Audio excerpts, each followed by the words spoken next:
Welcome to Outta Left Court. Let's introduce our starting three. Coming in at 5 foot, short, straight from the Bama. Did some time in the slammer. It's Mr. Moneybags himself, Richie Rich. Up next, the man with the approachable face, coming in with a 96% shoot your shot percentage, the king of the double-double, Matty Nice. And last, but most certainly not least, the tall, blonde, and handsome one who does not have the creativity to come up with a cool nickname. It is Connor. And welcome to the first ever official episode of Outta Left Court. Keyword is official. Official. Bam. I am one of three hosts, Matty Nice, joined here as always by Richie Rich in the building. And Connor's here too. Couldn't be less enthusiastic if you tried. That. Look, man, I'm just excited to be here. Sounds like it. Yeah, really clearly. Sounds like Yeah, could have fooled me. sounds Hopefully like I fooled everyone else. So, All right, gentlemen, man, what are we got, drinking man? today? What are we drinking today? Man, y'all know what I'm drinking. Of course y'all don't know what I'm drinking, dog.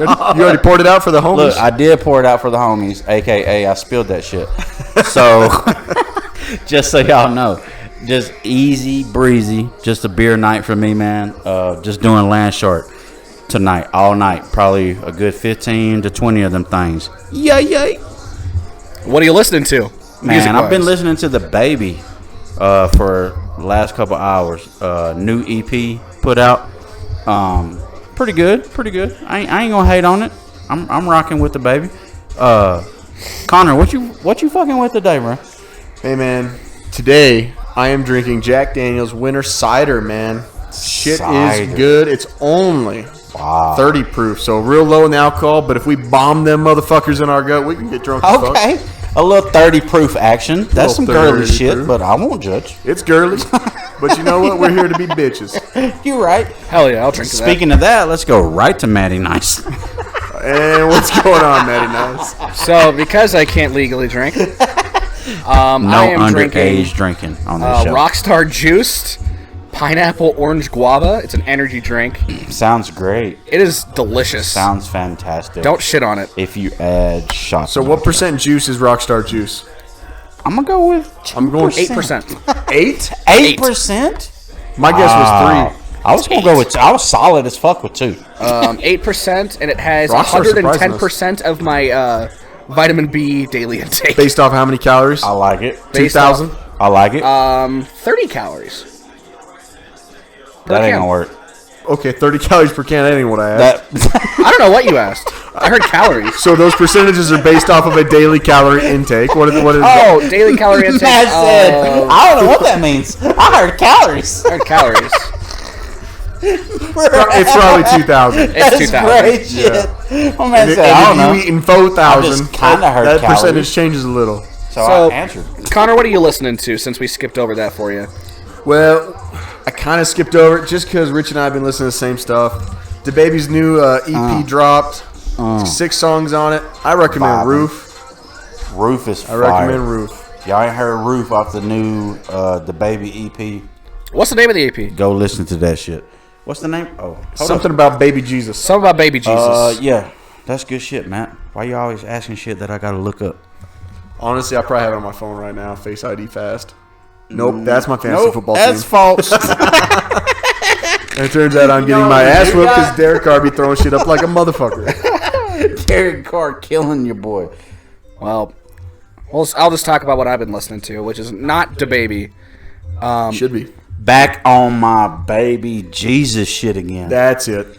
Back on my baby Jesus shit again. Shout out to those listeners that know when his Baby Jesus shit first was. Yeah. And Because I sure as fuck do That's not. the baby's I don't. new shit. Back on my baby Jesus shit. Oh shit. We've been cussing. We did not make it 2 minutes in. Who's gonna stop us? The The government? government? Yeah, fuck them. Fuck that. Exactly. And Bill Gates. And Bill Gates. Suck my Andy ass. dick, Jeff Bezos. I fucks with Bill Gates.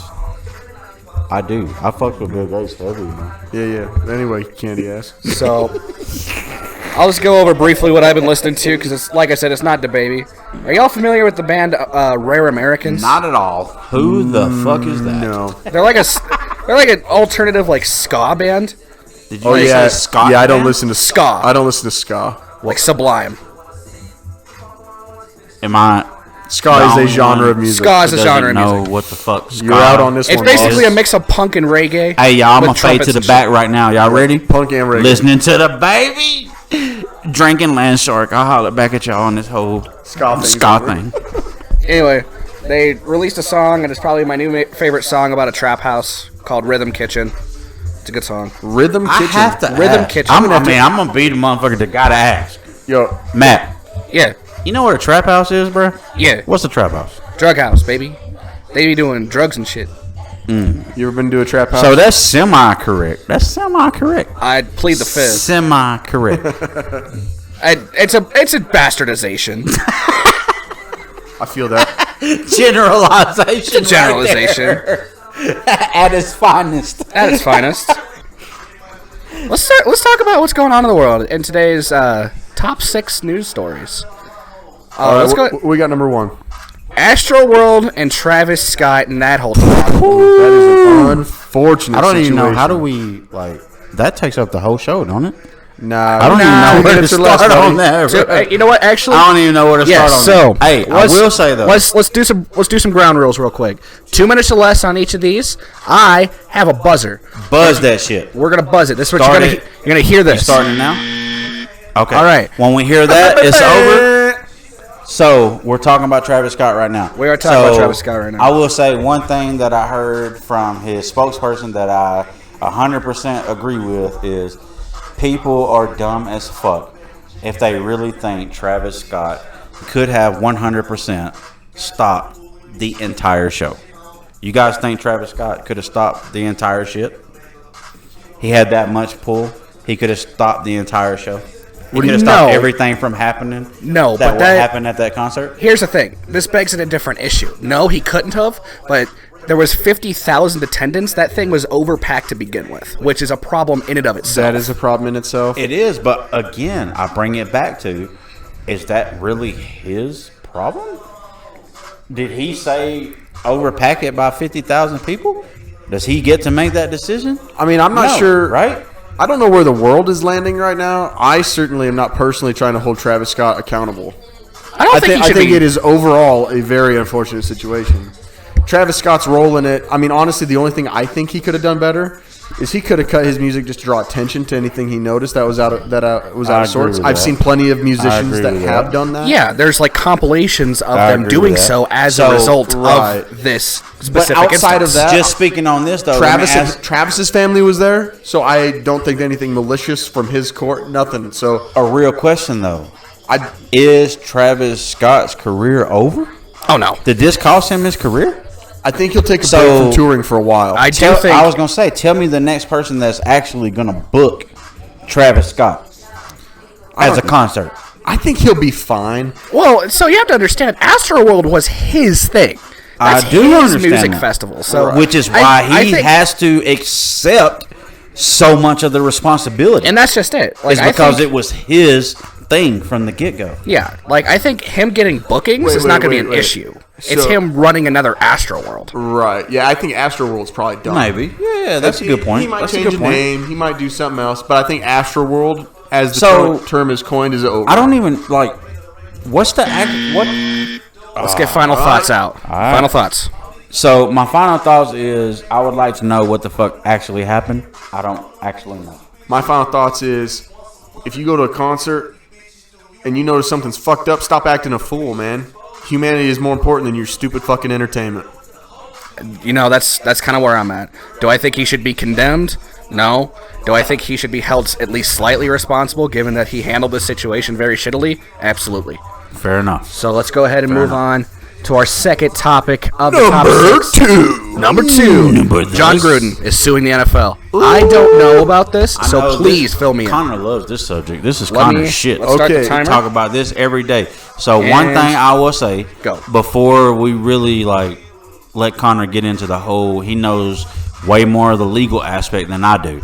The one thing I can say is if I'm the NFL, I am scared as fuck that it's John Gruden suing us because, for one, he has the fucking pockets to do it. And for two, I feel like it's not really for him. Like, I think me and Connor talked about this the other day. Like, he knows he's never coaching again, right? Like, that shit is over for him. He understands that. But at this point, I feel like he's at the point of, you know what? You guys are not going to make me the only motherfucker in this whole investigation that comes out being fucked up. And I'm going to make sure that happens. Right, so fill me in. Why is he suing the NFL? So basically, everything that resulted, which we talked about John Gruden's termination. So lay it out for him, Connor. What happened? Why is Gruden? Why is John Gruden gone? Why is he gone? So John Gruden got shit canned based off of emails he sent back and forth between which were fucked Bruce up, Allen with the Washington football team. Let me put that out there. They were super fucked up. You can't condone those. They were fucked up. Especially knowing that they are electronically recorded. Absolutely. But also, we have to keep in mind that this was an investigation that the NFL did of 650,000 emails, and only pulled Gruden's? Only Gruden's got pulled. Come on. And that is where the lawsuit is coming in from Gruden's camp. He feels discriminated against, and so he's pursuing that legal action. I guess my biggest question is what I can't understand is, and he lost $100 million. Why? So not actually. Well, he didn't lose 100. He lost. Well, he lost like 40 or some shit. Still, that's a lot of money. It is, but that's what I'm saying. For him, it is, but he's got such deep pockets. But my thing is, the one thing I can't understand about the whole situation is, somebody explain to me why y'all only went after Gruden. So who are we really protecting in this whole thing? Oh, final thoughts. That was it. For me, that's my final thought. Who is really being protected in this whole shit that y'all only went after John Gruden? Out of 650,000? Yep. Y'all pulled my man's what? 12 emails? Yeah. My final thoughts are very similar. Seems like John Gruden is the unwilling scapegoat to a much larger problem in the NFL. Absolutely. And maybe we don't even know what it is, but we'll find out soon. What's number 3, Matt? More football, baby. Something I could actually talk about. Oh, Odell Beckham Jr. Going to the Rams. This was heated. There's a lot of rumors flying around for about 3 days. Talk about like an unexpected pick. That's what I'm saying. First of all, that was like, I'd never seen that. You guys know how I felt. I thought for sure he was going to Green Bay. It made the most sense for him to go to Green Bay. He came out and said he wanted to play with Rodgers. Everything lined up. Yep. Other than he picked the Rams. I really don't know what else to say other than he picked the Rams. Supposedly, but real shit though, if he's thinking about like, where can I go win a title right this year? I don't really know what's going to happen next year or 2 or 3 years from now. The Rams. So supposedly the reason Odell picked the Rams is he was FaceTiming with Jalen Ramsey, and he asked Jalen Ramsey if he would fit in with their wide receiver group. Jalen Ramsey walked over to Cooper Kupp and Robert Woods, and they said, "Boy, you better get your ass over here." Boy, and he said, "I'm coming out now." That's fire. That was apparently why that happened. Piggyback off of that, how great of a signing was it that they signed OBJ? Because Robert Woods just blew his ACL out Friday in practice. Yeah, poor guy. Well, I find it 3 really years to the interesting, date of Cooper Kupp's ACL tear. What you got, man? Sorry, I didn't mean to interrupt, Connor, No, but I find it very interesting. Like the Rams have pulled some very interesting like trades this year with Von Miller and Odell Beckham Jr. coming in. They start next season. Well, Odell hasn't signed anything yet, has he? Yeah, Odell's confirmed. He's playing. He is confirmed? He's confirmed. I think next he's going to season? play. Yeah, he's getting $4.5 million. million. Play today or tomorrow. He's playing tomorrow. I think he's going to play tomorrow. Yeah, he's in the game tomorrow. I think he will play tomorrow. Because from what I understand, maybe 15 snaps, 20 snaps, somewhere in there. All I know is he's getting $4.5 million for the rest of the year. But I know he's playing tomorrow.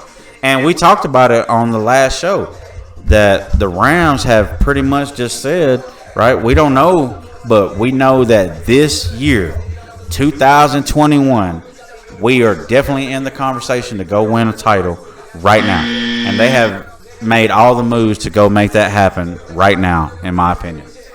I can't agree more. My final thoughts on it. The Rams are doing everything they can. They're making a fat statement. They're here to win and to win now. And their only obstacle at this point is playoff seeding and potentially the Arizona Cardinals, who lost today. No Kyler Murray. Yep. So my final thoughts are just, given my connection with Von Miller being a Broncos fan, I think this is going to be a very interesting next season, given that Odell should be, fully on the team, on top of Von Miller, on top of the rest of the Rams. It's going to be interesting. We'll see, though, because Von is signed beyond this season, but Odell is not. Okay. So Odell is only here for right now, for this playoff run right now. So there's still a lot of ambiguity. Yep. Well, exactly. Odell's kind of on a prove it kind of thing with how poorly he performed. Absolutely. I agree with that. Fair enough. I agree with that. Fair What's next, Matt? All right. Let's get divisive. Let's get polarized. Let's talk about Rittenhouse. So the Rittenhouse trial has been going on since... This might be one of them fade to the back moments for me. It could be. Yeah. So this is interesting. So the Rittenhouse trial has been going on since earlier this month. I believe the first day was November 5th. It is a trial by jury in regards to Kyle Rittenhouse, who, for those who do not know, was a kid who was at a BLM riot in 2020. What do you mean when you say kid? I mean, he was 16 when he... 16 years old. Why was 17 now. 17 now. Why did he cross state lines with a firearm? So, Kyle Rittenhouse crossed state lines with a firearm. From the research I did, he was basically answering a Craigslist ad to help an individual protect his property during a protest that would eventually turn into a riot. And in doing so, he shot 3 people, killing at least 1. And that's what the trial is right now, is to determine if it was murder or self-defense. Right. So that's just kind of a very brief generalization and summary of the case. We don't have to get into the politics of it, but how fucking stupid is that prosecutor? That guy's an idiot. No, he's an absolute dumbass. I agree with that. So, without getting too crazy, I'll just come out and ask flat out, Matt, guilty? Not guilty. So, long and short of it, he's not guilty. Connor, here's my thing. Guilty? You know what? Yeah. Not guilty. Innocent. Only thing he's guilty of is being in the wrong place, making a bad decision on where he's going to be. So, I will say, I honestly felt like that motherfucker really should have been put under the jail. Until I really dug into the situation, looked at what happened, I couldn't agree more, man. I think that kid, which is a great statement by you, Matt, that kid... Currently 17 years old. That kid was in a terrible place at a terrible time and had to make a decision that none of us would ever want to have to be in that situation to make the decision that he made at the time. And I would he's innocent, man. He really is. There was no ill will, no, in my opinion. Let me say that, in my opinion. No, I don't see that kid just blatantly decided I'm gonna pull my gun and shoot 3 or 4 people and murder people. I don't feel that way. I really don't. And I did, man. Like I said, I did. Before I really understood everything about the trial, watched him on the stand. I told y'all before, it wasn't really until I personally watched him on the stand that I was like, man, this dude, this is a kid. He fucked up. Like Connor said, he was in the wrong place at the wrong time.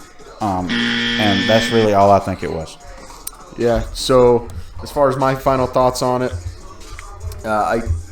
everything I see looks pretty cut and dry, and it's bad enough that a large majority of society is going to turn their back on Kyle there. See, my final thoughts are, should he be condemned for the actions committed at that riot? No.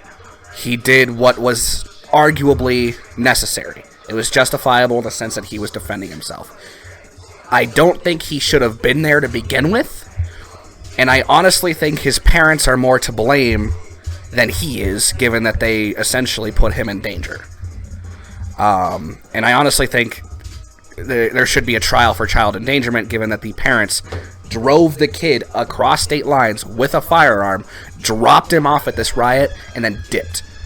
That's my biggest issue, is that we're looking at the wrong person. Yeah, that's great. That's great. You know, because me as a parent, that would be my first question.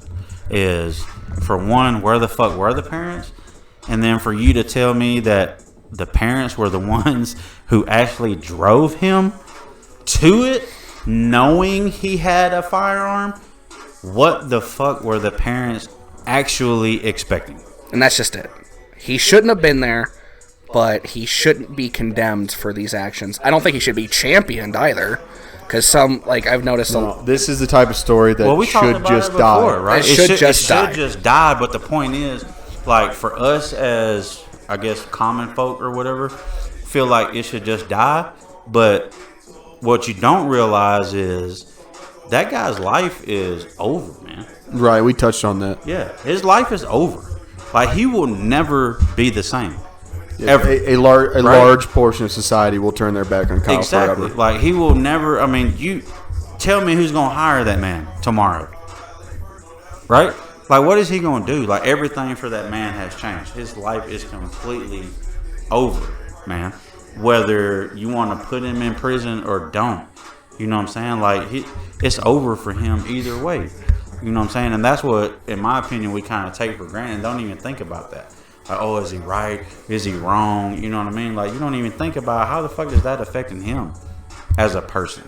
You know what I mean? Like, nothing for him is ever going to be the same. Like, he kind of is guilty regardless, right? Whether he's fucking innocent or not. In the eyes of the condemners. In the eyes of the condemner, it doesn't matter. Right? Like, he's fucking guilty either way. Look at that shit. How does that happen? Paul Rudd, sexiest man alive? Quick side note, Ryan Reynolds still exists. Bruh. I feel like he should win every year. At least the majority. The Rock thinks he should win every year. At least 2 out of 5. Ryan Reynolds got to get 2 out of 5. You would think. And then Rock get the other 2, and then y'all give the other one to whoever you want. Yeah, except for Paul Rudd. What the fuck was that? I like him too, but I like Paul Rudd. I like him a lot. Just throwing sexiest man. They know Brad Pitt still out there, right? Just throwing this out there, we were just talking about Brad Pitt tomorrow. We were just talking about Kyle Rittenhouse, and now we're talking about sexiest man alive. Yeah, that's not even part of our That was not even part of the whole. What's the next one up, man? That was just a side note. That's That makes us out of left. That is out of left court as fuck. That is topic 4.5. Anyway, let's move on to topic 5. Topic 5. Something we'll probably talk about later on in the show. This has been a big week for fights. Oh Both my God. boxing, This was great. MMA, and UFC. Yeah, quick highlights. Yeah, quick highlights. What do we have? We had King Canelo. One thing I gotta say. Yeah, get it out. I gotta go on and eat a little bit of crow here, right? Okay. Because Connor was talking shit. I was talking shit. I was talking truth. You was talking shit. Fuck off. Could be right. So I was talking shit. He was talking mad shit. Mad shit. Was gonna get his ass pieced up by Yair Rodriguez. So first thing was, if y'all didn't watch, what a fucking fight. Yair's That's a savage. the first thing. All respect. What a fucking fight. But like I said, I gotta eat some crow. My boy Holloway did it again. And you know what? To speak on something not even about that, the coolest shit I seen about that. He said, "Viva la Mexico." No. Didn't say that, though. Connor, did you see McGregor staring down the TV and said, so I've only got one loss because I only count knockouts as losses. Holloway said. And Holloway replied back Undefeated. And said, undefeated. I saw that tweet this morning. I was like, boy, that's a cold dude. Did you see what else Connor If posted? y'all don't know, Holloway, not only has he never been knocked out, my man never been knocked down. Right. Holloway's never been knocked down He's or as knocked out. Boy. Now, don't get me wrong. He's lost fights. He's got his ass whooped. But he just ran out of time. He just... This is from a real Holloway fan. That is actually a Holloway quote. That is. Hey, but let's switch to the other side, and let's talk about Canelo. Bro, we talked about it the other day. My man has already, in my opinion, solidified. He's a great. If you don't know boxing, you better understand Canelo is a fucking great. And from this point on, he's only working on legendary type of status. Oh, yeah. He is pound for pound the baddest motherfucker out there. Easily. And I don't even know who's next for him. I really don't. I don't know Kamaru what's Usman, next. according to fanboys on Twitter. But let's give Caleb Plant credit. My man belonged.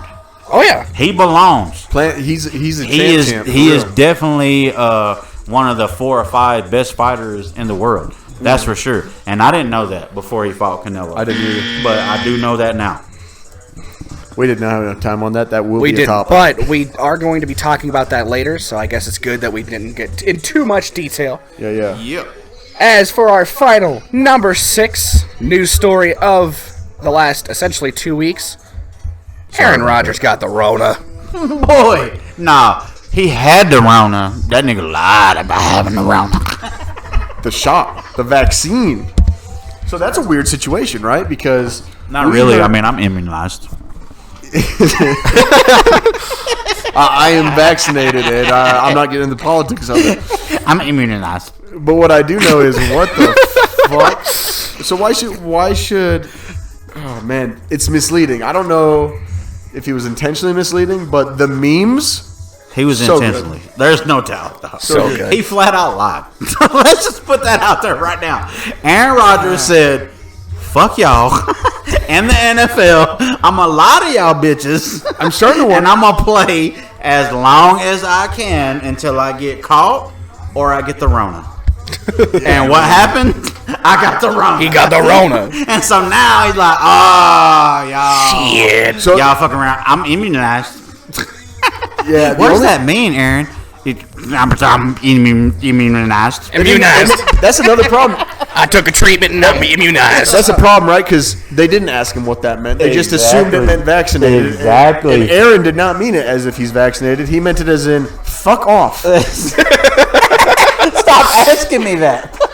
He's like, my body, my choice, and I'll take the fine later on. I took a flu shot 12 years ago. Also, he got fined $7,000 less than CeeDee Lamb for having an untucked jersey. What? He got fined $14,000 to CeeDee Lamb's $20,000. Bruh. What's up If with this that? doesn't speak to Roger Goodell is a fucking pimp, I don't know what does. NFL front office is a joke at this point. Roger Goodell, like, y'all see them cleats? Find that motherfucker 50 grand. Something about this is coming out in those emails. They're like, but Roger, Ray Lewis killed 3 people. Yeah, he's straight. What was going on? He wanted to free Ray Lewis. He wanted to free Ben Roethlisberger, and then he wanted to highlight OBJ pooping on women or some shit. That's fucked up. OBJ catches balls. All right, gentlemen, that is going to wrap up our top 6 of this week. Let's 6 go of ahead. them things. 6 of them. Let's go ahead. 69. 60. Nice. I Anyway. like it. Matty Nice with the nice. Nice. Anyway, let's go ahead and get into our first major topic of discussion. Let's talk about these fights. Canelo beating that ass. Canelo beating that ass. We heard the bell. You know what it is. Canelo is that dude. Canelo's that man. There's not really a whole lot to talk about other than Canelo's easily the biggest fight to talk about, though. There Oh, is. easily. He is. But you know what? I was Canelo- thinking this Canelo- after he beat Plant. I was literally thinking this right after, right?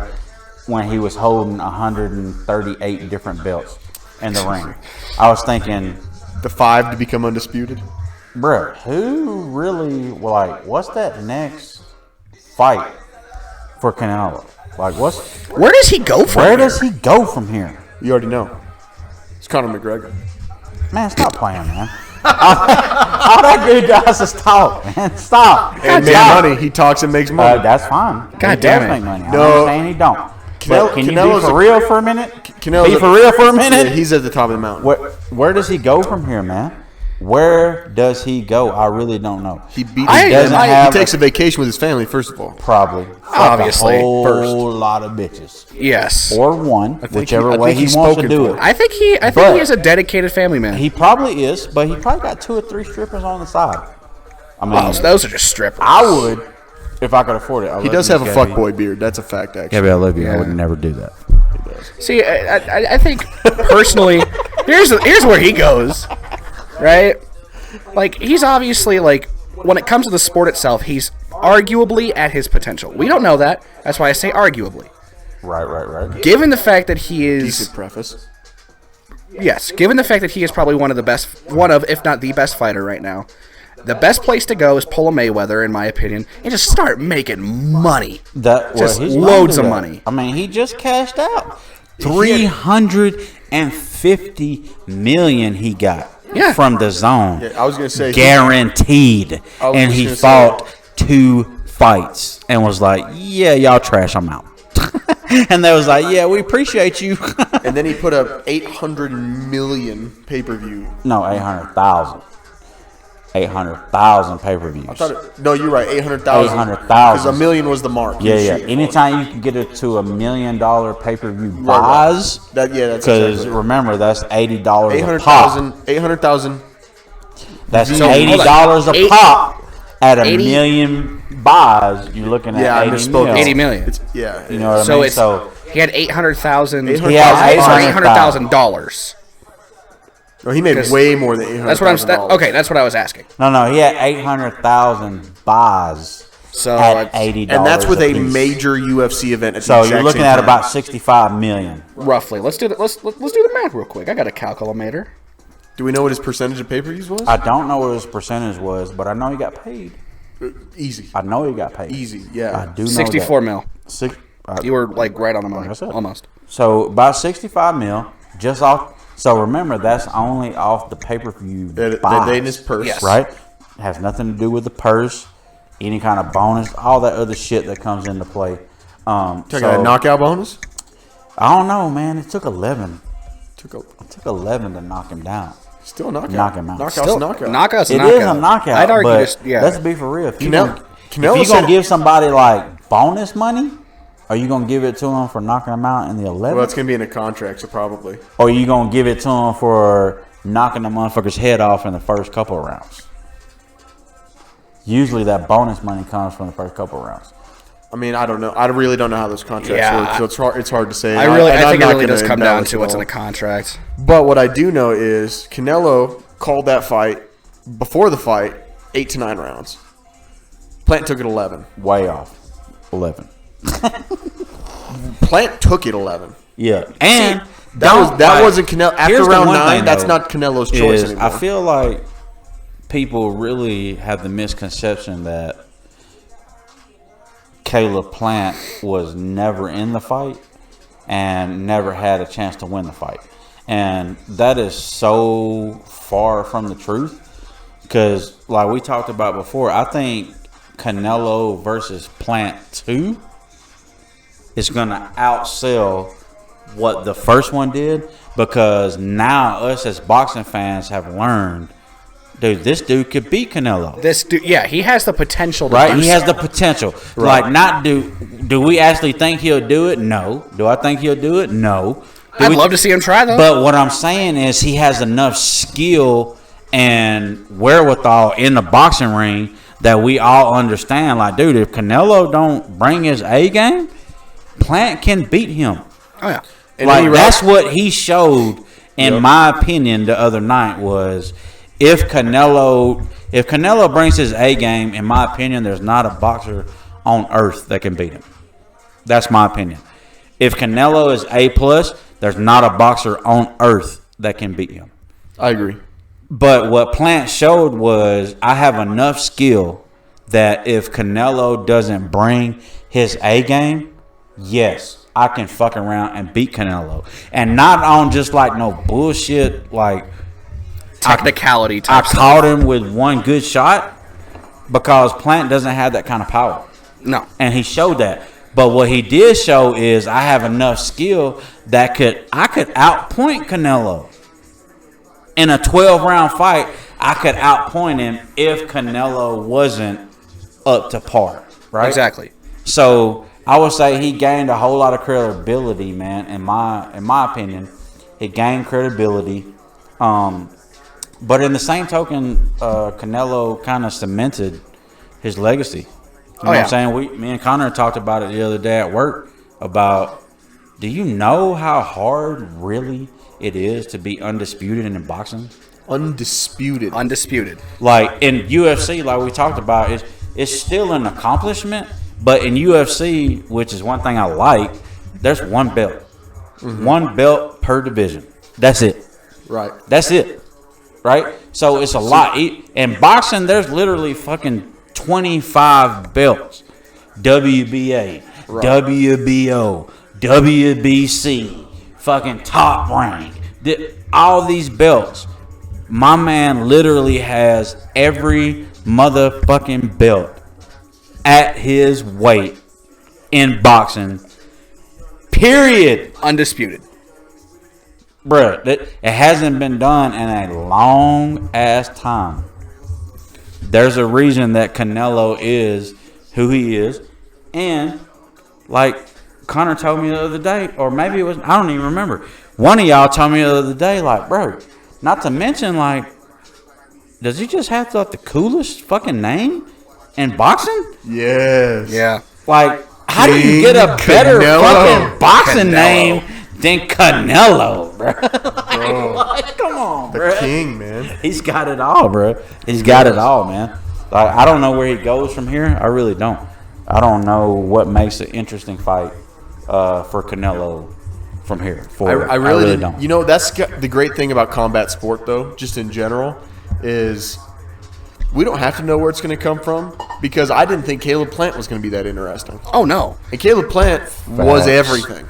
Yeah, He brought it. Facts. This fight showed that Caleb Plant can, at the very least, give Canelo a run for his money. I would go so far as to say it doesn't show only that much, but also there are contenders around every corner. I agree with that. When you were at the top, you look tastier and tastier by everyone down below. I'd argue to say Plant is where Canelo was fighting Mayweather. Maybe to be determined. We'll see. That's in my opinion. You could say that now, and we could see how it ages. Yeah, for sure. For sure. On the record, I think that what Caleb Plant showed during this fight is the potential to be where Canelo is now, if that makes sense. I do. Plant, it depends so on yeah, I will absolutely. say that I disagree 100% as far as I don't think Caleb Plant has nowhere near the potential to ever be what Canelo Alvarez is. So I don't think that he could ever be that. But I can see the parallels in the I can see the parallels. Like I said, for me, what I more learned was, because I really thought going into the fight that Plant should have never been in the fight. Right? Like, honestly, that's what I really thought. Like, this is a dumbass fight.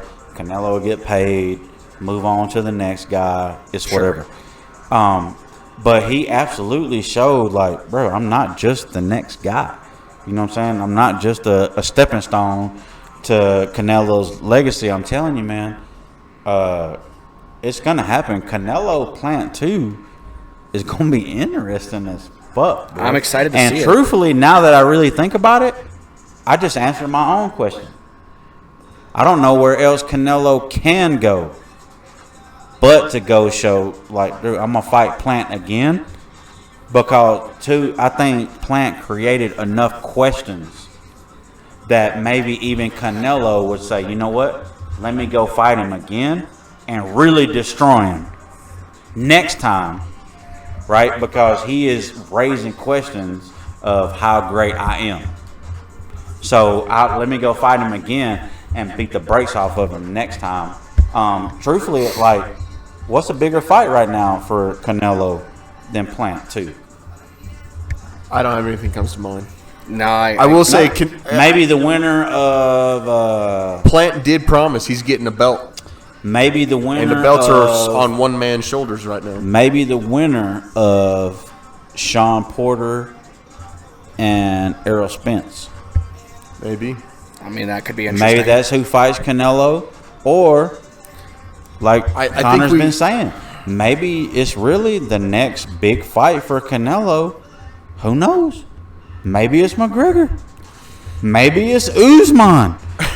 Right? Usman's been saying, bro, like, talking some shit. The next big fight for me, like, is Canelo Alvarez. That's the next big fight. Yeah, he's been saying. But in a Dana boxing White ring, said he don't want it. I'm telling you, in a boxing ring, Canelo makes him look stupid. I agree. Stupid. I agree. Now, you go into the UFC, I'll go to the other side. I think Usman will fuck his world up. If you get him into an octagon where Usman can go, put his body against him and fucking just use those UFC type of tactics, then I think Usman would fuck him up just as much. It's that same argument that was going around with McGregor Mayweather. I mean, they're professionals in certain sports for a reason. So, I mean, I don't like this cross sport bullshit. I don't like. Well, not that I don't like it. It's entertaining. I was gonna say I like the entertainment. I don't think there's a lot of real value to it. Yeah, I agree with that. I'm not gonna judge someone's career based off of it. I think they're mostly meaningless fights, but they're great. I like the entertainment though. They are. I like the entertainment, especially if you could go back. Like if we could have did this, 10, 15 years ago. Man, what if, let's just be crazy for a minute and think what if we could have had Floyd Mayweather versus GSP? That'd be crazy. Boy, think about just entertainment factor. Yeah, how crazy would that be? That'd just be a good fight to watch. Right? That would just be crazy to watch. We don't know, right? Would GSP use all that MMA and dominate, or would Mayweather box his ass to death? Right. You know what I'm saying? That shit would be great, man. So I think if we could go back, for me, I'd be like, man, what if we could get Mike Tyson against Brock Lesnar? I was about to throw that one out there. Yeah. Boy. Just heavy hands. Right? Just heavy, and big motherfuckers that could just big, heavy-handed. Get it. Throw motherfucking hands. Just throw it. Yeah. Tyson and Lesnar. Yeah. Bro, I'm telling you right now, by the way, sign me up for that shit today. Tyson versus Lesnar? Tyson 50 years old? I sign up for that shit today, bro. And Lesnar ain't got no neck anymore. Right now, bro. Tell me who ain't signing up for Mike Tyson versus Brock Lesnar right now. What does the pay-per-view number have to be for you? Dollar amount. To buy it. To actually buy it? I think it has to be a $40 pay-per-view. Yeah, I got $39.99. Yeah, exactly. I can do $39.99. That can't be a $60 or $70. I wouldn't buy Lesnar. Not now. Anybody who's a real fight fan, I think, would be like, I ain't paying $60 for that shit. Right. I felt the same way when Tyson and Roy Jones fought. Yeah. I was like, I ain't paying, but I paid to watch it because it was $29.99. Exactly. And I was like, $30. I didn't even pay for that fight. I'll pay to watch $30 to watch Roy Jones, Mike Tyson. Especially if you get a few buddies together. Did it live up to the hype? Fuck nachos. no. Absolutely not. Absolutely not. That fight was a whole dud. You know what I'm saying? That it didn't live up to it, but the entertainment value made it for me personally. I'd pay $30 to watch it. Right. And I'd pay $40 tomorrow to watch Mike Tyson and Brock Lesnar fight. In any kind of situation you want to put him in, I would pay $40 to watch that shit. And that's what makes those motherfuckers forever rich. Right? It's because there's people like us that they know, bro, I'm 69 years old. But I'm pretty sure we can make $100 million right now. If we just go out there and fight, motherfuckers will pay to see that shit. Right. Now, not to get too far back away from the weeds, we got to put some respect on Gaethje, maybe? Ooh. We had a lot of really good fights these There was a lot of good fights this week. There was some really... The exact minutes before King Canelo went out there and did his thing. Let's say this. Gaethje and Michael Chandler put on a battle. So I was way more looking forward to the Canelo Plant fight because I would say I'm probably a bigger boxing fan. Overall, Dana White had his boys in front of me. He's watching the fight, so I get it. I can't lie, man. UFC was way far better than what the boxing put out. The Canelo fight was nice, but bro, the UFC had 3 or 4 fights that was top notch. And the Gaethje Chandler fight, I'm telling you, I watched that shit just a couple of nights ago. Mm-hmm. It's one of the best fights I've seen in the UFC fucking period. Period. I put that shit top 5 right now, UFC history. Michael Chandler, Justin Gaethje. Top 5 right now. Best fights I've ever seen. And I thought it was just one of the best fights for the year. Man, it's one of the best fights I've ever seen. It is. And I don't like either one of them. Really. I don't like either one of them motherfuckers, man. I really don't. But both of them are legit, man.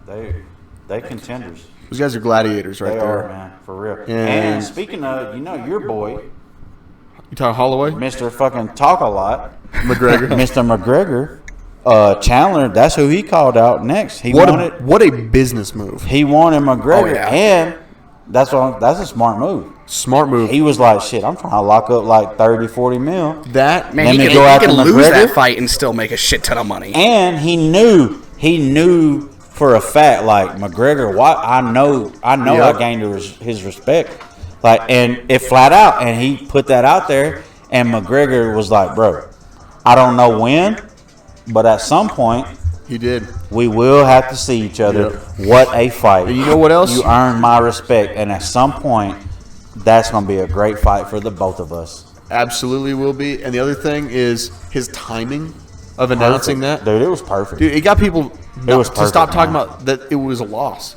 It Everyone did. talked about how good of a fight it was and what's next. And what's next. Nobody And even no one cared that focused he on lost it. a fight. Nobody gave a Nobody fuck. gave a shit that he lost a fight because And he can make- represented himself Yep. so well. Yep. And he set up a fucking behemoth fight. Right, absolutely. After that. Like, And- him and McGregor is a fucking behemoth. And I think we can fight. expect Gaethje to prepare himself for a belt God, shot. I don't know where he. Yeah, I was gonna say. I think he might be in line for the belt. He's next in line for a belt shot, I think. Might be in line for that belt next. Gaethje's the truth, man.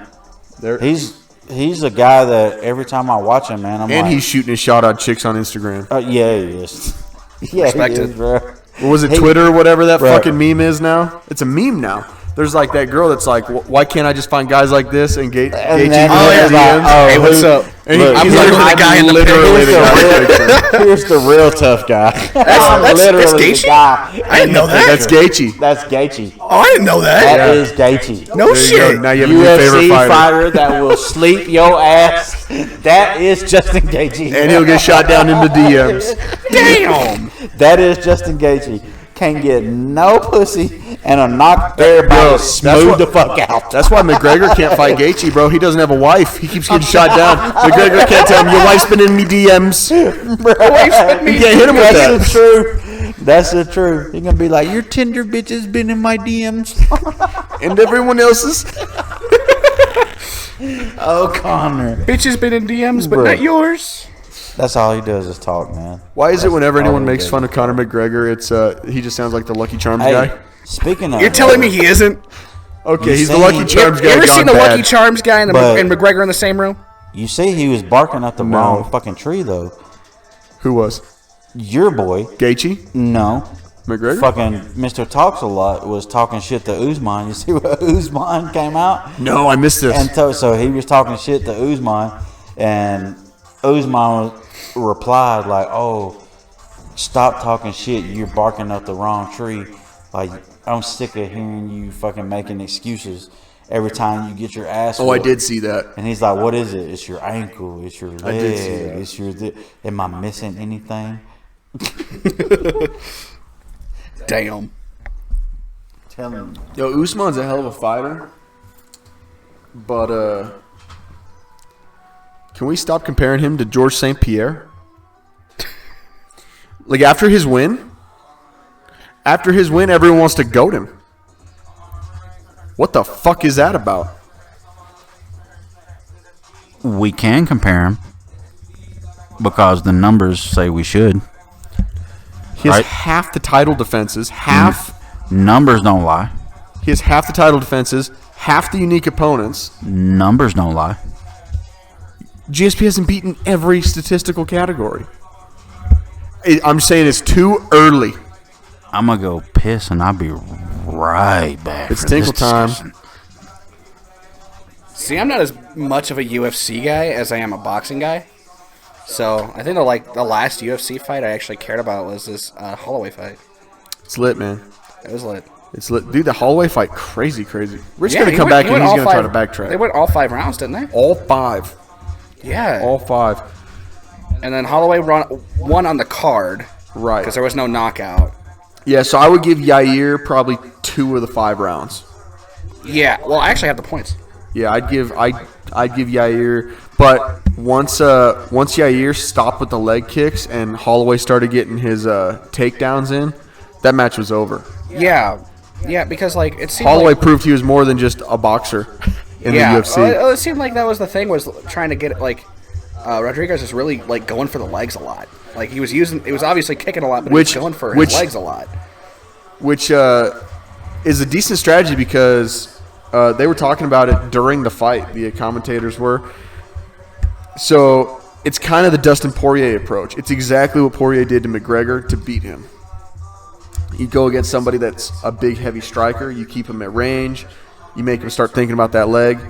It is a solid strategy. The big weakness is exactly what Holloway exploited is if I can out-grapple you, you lift that leg up, I'm taking you to the fucking ground. I'm getting my points for my takedown. And if you can't beat me on the fucking ground, guess what, dude? You're losing this fight.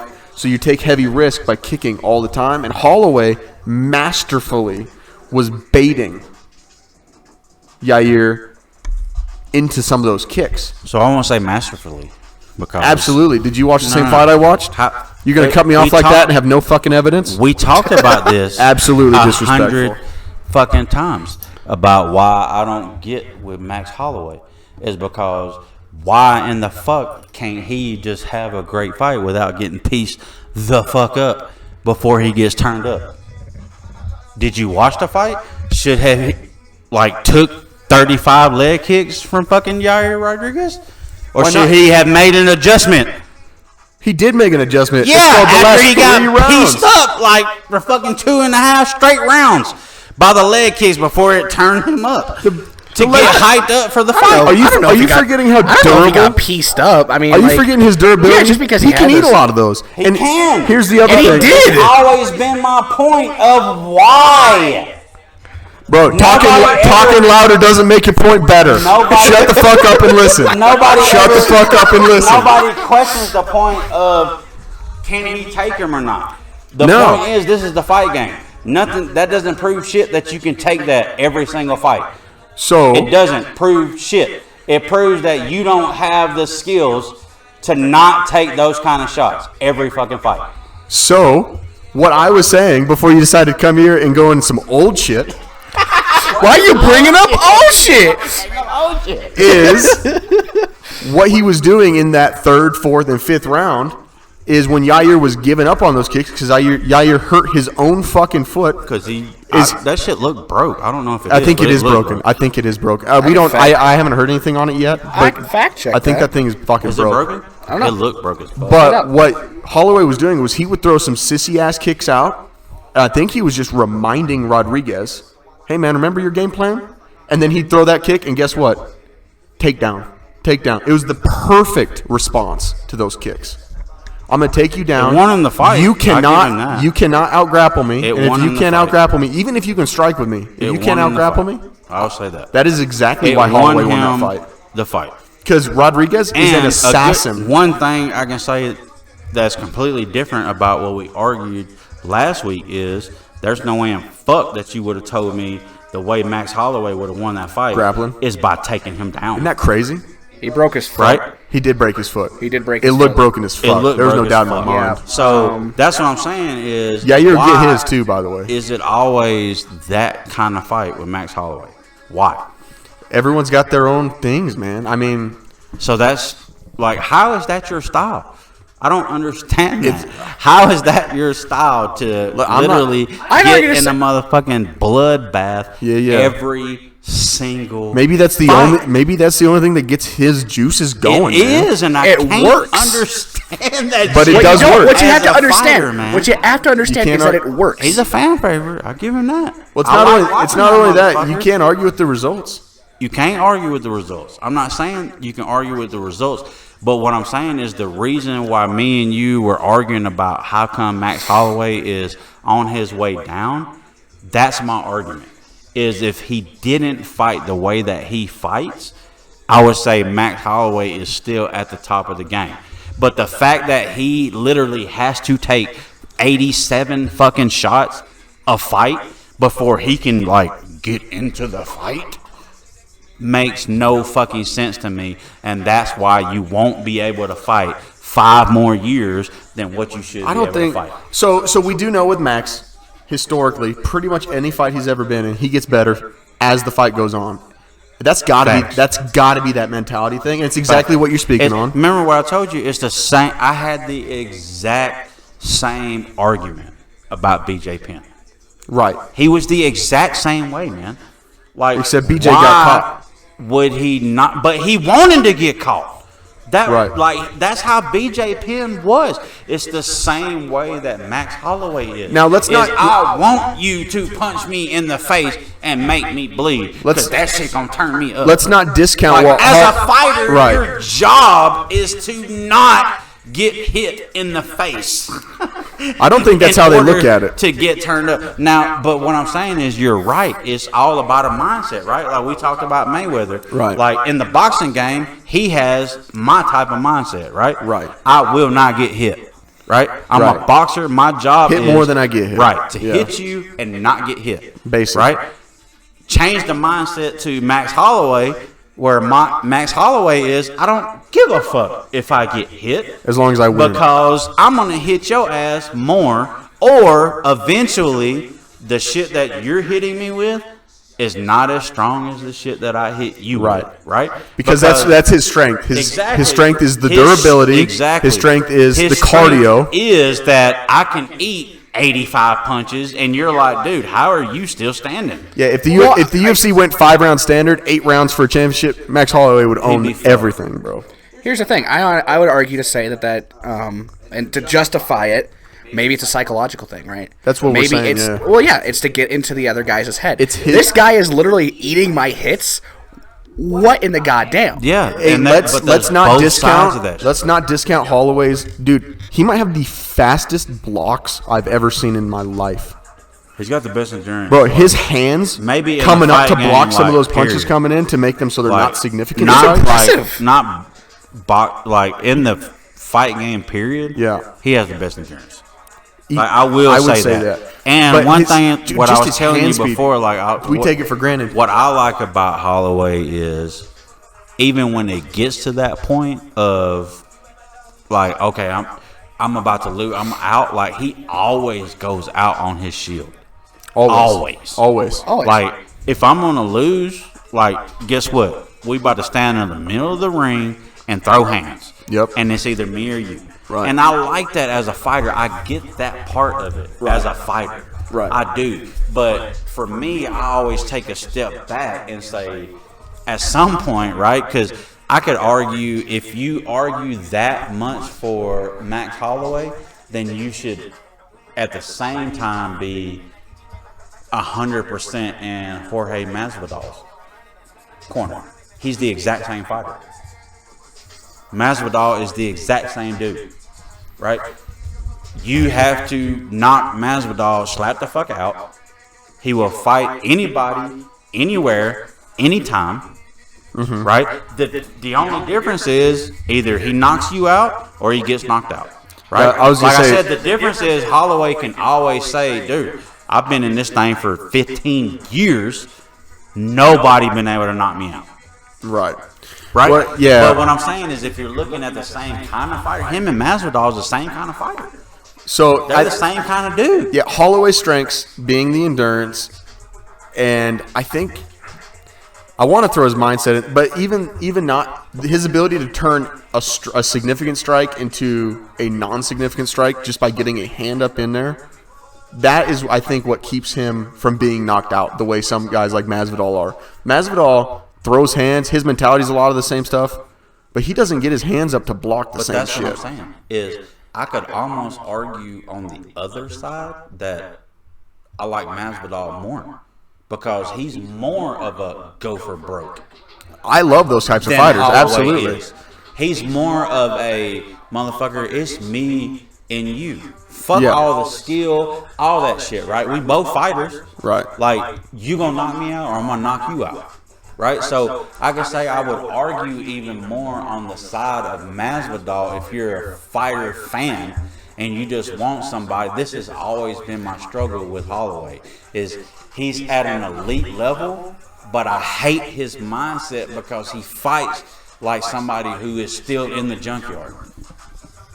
And I enjoy that. And the other reason I enjoy it when he is don't have to be. You know Sure. what I'm saying? Like, let's And that's your for opinion. 1 minute think like, dude, what would he have been if he right? Like, that's why we love him. Don't get me wrong. Like, I could argue with myself. I think- you know what I'm saying. I That's think- why I love Holloway, because Sure. he is that dude that'll just fucking get crazy. But what if he had been that technical dude? see, Would he have ever been beat? there's certain circumstances where I don't want to play the what if, because the reasons I like Max Holloway and the reasons I watch Max are the exact reasons he does lose, and the exact reasons why I'm like, I know what I'm getting with Max. And that's cool. You know what I mean? So I'm not going to sit here and be like, nah, Max needs that to be the dog. I think Max needs that, and I think without He that, does. Max wouldn't even be on a UFC stage. I agree with that. And so, and that, to me, like, for me, I can't wrap my mindset around that right, to be a fighter. Right? Like, but at the same time, I can also say as a fan, that's what makes me love him so Max much. also makes it easy by having such a pleasant personality. He's a beast. Like I said, Yeah. I love He's that generous. dude, man. He's humble. If we had this argument 5 years ago, Right. I would be in your chair. Sure, Because I loved him, man. But I'm he did. He saying, did. like, He did go on a slump for over sure. the last 5 years, I'm just saying I can see that Holloway is on a downturn. I think That's he's- all I'm saying. I think he's turned on that upswing now. We'll see. I mean, we will see. see. It's trending up for him now, but he also said he That's wants to another fight. one, though. He says Where he do wants we to fight go? 3 times. Where does Where, Max where, Holloway go? where does he go? Has he hit his cap? Volkanovski 3, Volkanovski. which Bro, he can't beat him. Wow. He can't beat him. so that first 3 fight, years ago? Yeah. Today? Now? He Probably can't beat not. him. I'm not putting anything past anything right now. He can't beat him, bro. He can't I mean, beat him, bro. let's keep in mind on Bro, the unofficial so- episode that was never released, we said the same thing about this fight. I was gonna say We gave Holloway I did. shit. You did. That's what I'm saying. You did. you did. And now look at this. I need the fight to happen first. And that's fine. That's fair. And you But know I'm what saying, else? Volkanovski's already showed. In a lot of Yeah. fans' hearts, this This is is a true. 1-1. This is a 1-1 series in a lot of fans' Well, hearts. it can be in your heart, but the facts are it's 2-0. What I'm saying is, if there is a fight, granted, Volkanovski has 2 wins in the That's what I'm trilogy. saying. In your heart, it can be 1-1. But what I'm saying is, but the facts is it's 2-0. what I'm saying is, there is a fight out there that a lot of people feel the judges stole from Max. right. So let me. So if people even feel that way, if there's even an inkling of doubt, that means Max can win. Okay. So let's put this out there. So And it's a different time, age, year. they fight it again, and Volkanovski works him again. Will you please stop talking to me about Max Holloway? When Max is not the number 1 contender, I'll stop talking about Max Holloway. But he's the number 1 Again, contender. I ask, if Volkanovski beats his ass again for the 3rd time, If he beats his ass, period. for the 3rd time, will you stop talking to me about Max Holloway? That first L was not an ass beating, you know it. Did he lose? Yes or no? It was a loss. Ass beating is not What a do, loss. yeah, what do you define as an ass beating? Yeah. Because if we're going off of McGregor standards, It's only knockouts. It's only knockouts. I actually like that a I'm saying, lot. like, this is what we talked about before, though, when you were arguing about what he's only lost 3 fights in the last, and I was like, dude, 3 fights, losses in the last 5 years in the fight game, you're retired. Fight game is different. I think the fight game is ever evolving. I don't think you're giving these guys credits. He's not even It's 30. different, bro. It's different. So Volkanovski beats him 3 times, and he's the reigning champ. My man's already defended the title 5 times. He's beat Holloway 3 of those times, but you still gonna sit here and argue with me that Holloway is the best? Why would I argue he's the best? He fucking lost. What I'm saying is, say he goes in there and he loses to Volkanovski. Again, for the 3rd time, stop acting like it wouldn't be the 3rd time. Please Don't- stop acting like it wouldn't be the 3rd time. getting It would. I don't know what the fuck that matters.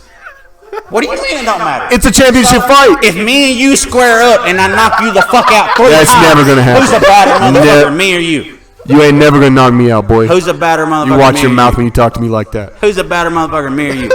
I'm always the batter motherfucker. Never the badder motherfucker. If you bring me into it, you're gonna learn. Never the you're badder gonna fucking motherfucker. learn. Don't let that military mindset get you fucked up out here, homeboy. Don't Look, man. get that shit twisted. But I was what I'm tough saying before that is, shit.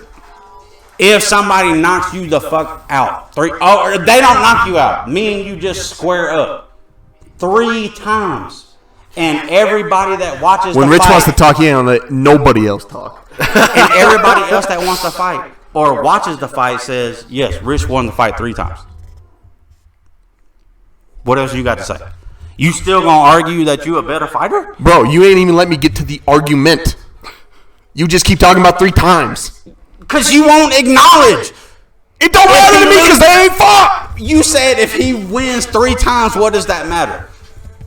How does that not matter that you beat Because it one doesn't man matter to 3 my times? point. It does not matter to the point I'm trying to make. Which is what? Which is this. If they go in, Volkanovski gets a win. That's his 3rd over Max. He's got Max's number, for sure. You think Max is just going to retire? No, that wasn't even the So fucking... let me make my point. I'm still waiting. So all you said was, will I stop talking about Max? As if he's the best. Which I've never claimed Max is the best. Not one day on this earth. In his division, you did say he was the best. I said he's better than Yair. He's the number 1 contender. He is the number 1 contender. That's all I said. Those are all facts. Those are facts. Okay. Now, can we speak to the facts that Volkanovski is 2-0 against Holloway? If he fights... Yes or no?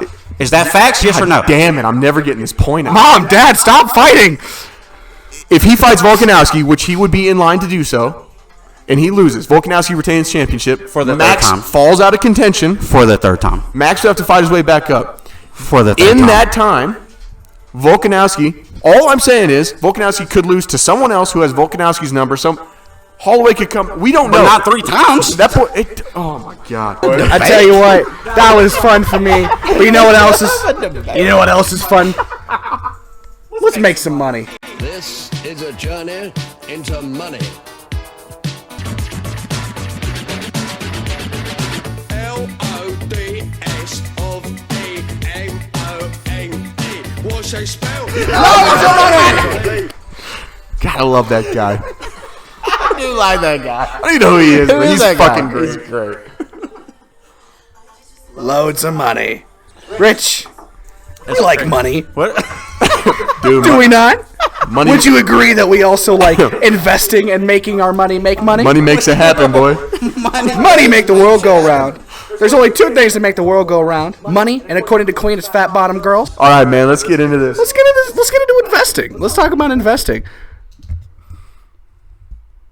Rich? We'll get there. He's getting the music right. He's getting the mood right. I told you there's a reason you're the editing motherfucker, dog. This is definitely getting edited out. This is Also, while we're editing, I want to say shout out Kiara. Shout out Kiara. Since our original shout out, is getting cut Always shout out to Kira. because we know she's our only real listener right now. Yeah. Right now, bro. Boop, boop, boop, boop. Beep, beep, boop, boop, boop, boop, boop. Talk to the bear. She doesn't Talk to even the know. bear. All right, Rich. So we're talking about starting out, right? Let's talk about stonks. We're talking about, so not necessarily just stocks. I think we're going to talk a little bit about just being a starting type of investor. Me and Connor had an argument before about kind of if I should really think about putting a price tag on what I'm talking about right now. I think you're right, though. So I'm going to, right? So I want to reach out to people because anybody I've ever talked to about investing, about trying to figure out how to make their finances work for them, whether they're single, married person, whatever, the number one thing that always comes back is I don't have the money, right? Like, I just don't have the money. That's the number one roadblock. I don't have the money. And so, like I talked about before, I think a lot of people, even myself, before I really started learning the game, thought I didn't have the money, right? Like, because I think really been taught like that's a rich people's type of game. Like if you don't have a certain amount of money, then you're never going to make any real money. Right, for sure. Yeah. Like I can remember the guy who actually taught me, a good friend of mine who actually put me on investing. I was in the same boat. He tried to teach me how to invest, and I was like, man, I ain't got the money for it. You know what I mean? So I wanted to kind of bring this to the table with the way he brought it to me to the table. So it's $100, man. So I don't think anybody can tell me they can't come up with a way to get $100. You can figure out a number of different ways to sell a couch, come up with $100, right? You're right, man. Go on Facebook, see who's giving shit away for free. Sell that shit. Go pick it up, right? Because that's usually all they want, right? Go get it out their house, pick it up, claim it, turn around, list it right back on Facebook for $100. Sell that shit in 30 minutes. Yep. There's a lot of different ways. So for me, one of the things I can say as somebody has never even invested, let's say, you know what I'm saying, you don't even have $100, right? You're like, okay, maybe I got $50 to do something. So one thing I can say is if you don't want to do any kind of research, anything like that, go get into index funds, right? So index funds is something that just follows the market, which means it's just something that's a percentage of what's going on in the market. So meaning if I use SPY as an example, which is SPY in the stock market, it's an ETF of the SPX index fund, which is 1/10 of what the actual index fund is. So SPX index fund right now is $4,700. So if you wanted to go invest into SPY, it's 1/10 of that. So SPY ETF right now is $470, right? So right. 1/10 of what that is. So a lot of people, man, what can I do with $100? You know what I mean? I think a lot of people think I can't buy a whole share, right? I've heard that a lot from people who are just starting. Right. Man, I don't have the money to buy a whole share of this, or I don't have a whole money to buy a share of this. So I think Connor is a big component of SoFi, right?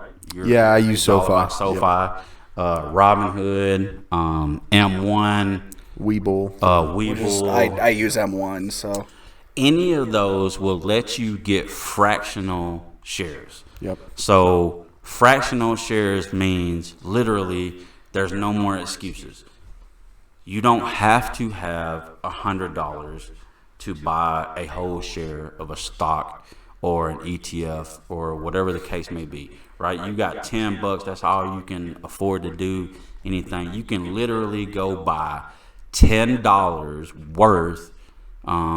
Maybe we'll use Apple this week, right? Apple's a good one.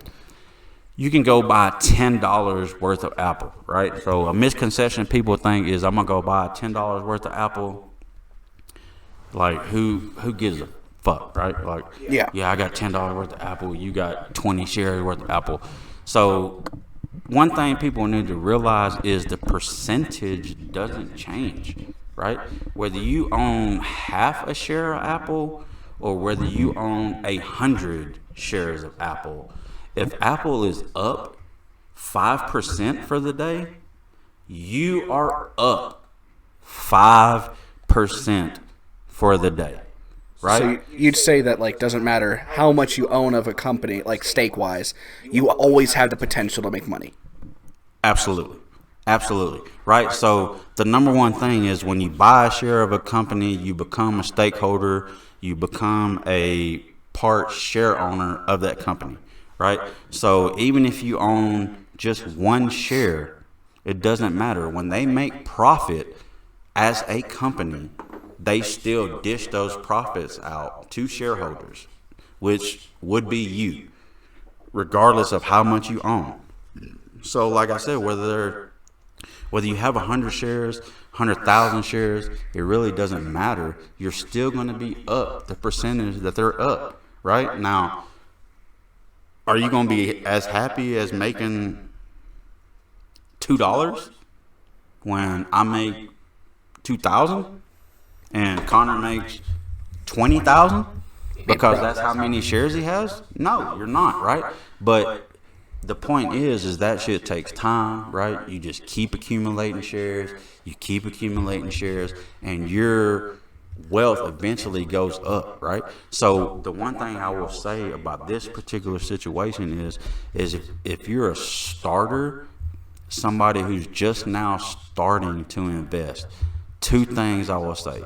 One or two, either decide that you are a person who doesn't want to do any research and don't just, I want to put my money somewhere and that shit grows for me and it just is what it is, then go buy an index fund.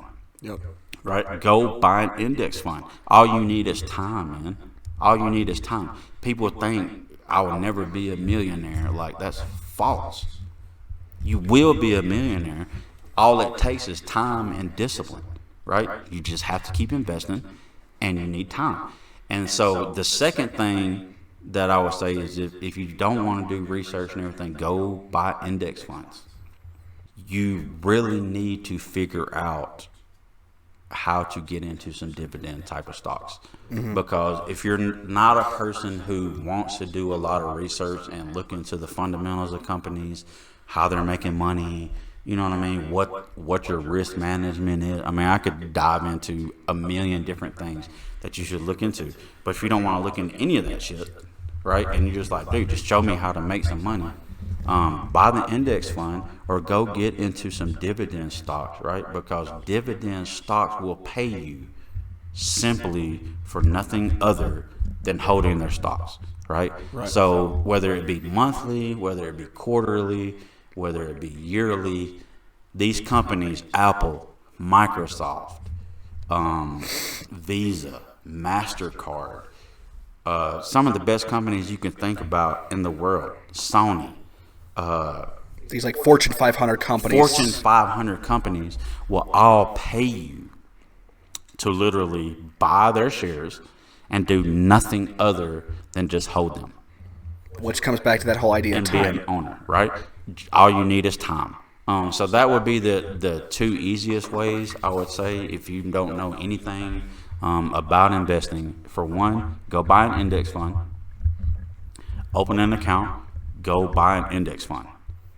Index funds, like I said, is something that just tracks the market, the overall market of what's going on an overall scale. You can go get into a fund, put money in there every single month, treat it like a bill, right? You treat investing like a bill.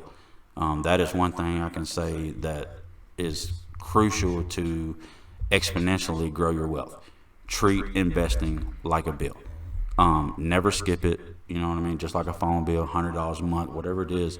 And that's all personal. Like we were talking about earlier, Right. That's where you can really decide, man, I can't do 100, I can do 20, whatever it is, it's fine. Just do it. Do something. Well, okay. Do something. So I was looking up the average income of the American population, right?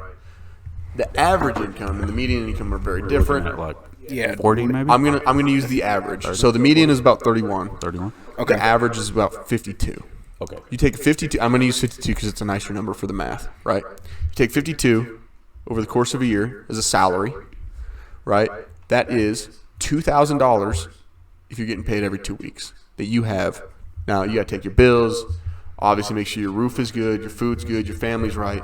Right. But if you're telling me out of $2,000 every 2 weeks, you couldn't find a little bit of money to stash away, and it's worth noting And not that the even- average it's worth doing something just so that your money doesn't go bad. And I mean that in the sense that inflation right now is an all-time high. Great point. It is blowing Great point. interest rates in So- your savings account out of the water, Right now, but the market is keeping up. interest rate, last time I looked, it was at 6.2%, Yeah. which is Yes. highest it's been in probably 50 years. Yep. And most analysts that I see are talking about you better get ready for double-digit inflation rate, right? So to keep it very simple, if you don't know what inflation is, so just imagine, right, that you're at work and your boss comes to you and says, hey, you did a great job over this last year. We're going to give you a 2.5% raise on whatever your hourly wage is, right? 2.5%. Now, we just told you inflation is at 6.2%. Right. Every time you go to your employer, they have just gave you a pay cut. So if you can't understand that, we will talk about that a whole lot more as we go on through this show. But it's very simple. Like, you should be able to understand, if I got a 2.5% raise, but inflation is 6.2%, I can't even meet the standard of living by 4%, right? So I'm missing out on 4% just to meet what the government is telling me that every price of normal everyday living shit that we do, rent, milk, eggs, things for our kids, clothes, all that shit is going up, right? We don't really think it's that big of a deal. Because I will say one thing, like my wife was even arguing with me the other day, because obviously I'm always telling her, like, we gotta watch out, like, and she was like, you act like it's a big deal, like eggs went up 45 cents. Well, and I was like, pennies. Right. Seems like pennies, right? All I'm like, up. 45 cents. But take 45 cents into a $3.20 price for eggs. Right. That's a 30% raise. Right. Right? You also have to consider that inflation rates grow not at a constant rate, but at an exponential rate. Yes. Meaning that it's going to, in theory, within X amount of years, double and then quadruple, etc. Exactly. And because of that, because of the exponential growth of inflation rates, the American dollar is not going to be worth nearly as much as it is. And we can predict a lot of this because we know that we've been free willy printing money right out of the big office. And that's just it. Mr. Powell got that So printer. it's not necessarily that things are going up. It's that dollar's value has gone down. Because there's more So you of need it. more dollars to pay for the same things. But if you invest the money into these index funds where you can counteract that inflation, and what's the average return on the market right now? So About I think, 7?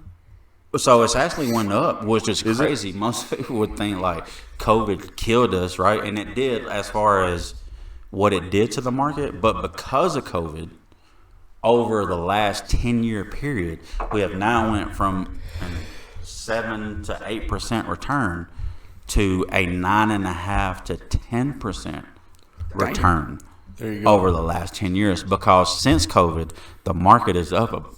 It's pushing 45% right now since COVID bottom hit. And that's only 2 years. And most of the time, a crash like that in the market takes anywhere from 10 to 12 years. And we recovered all of that loss in 2 years. So now what do we look like Going forward. 8 years from now? Right. Right? We're already up 40. Right. So in dumb terms, the market is giving you more money than the dollar is losing you.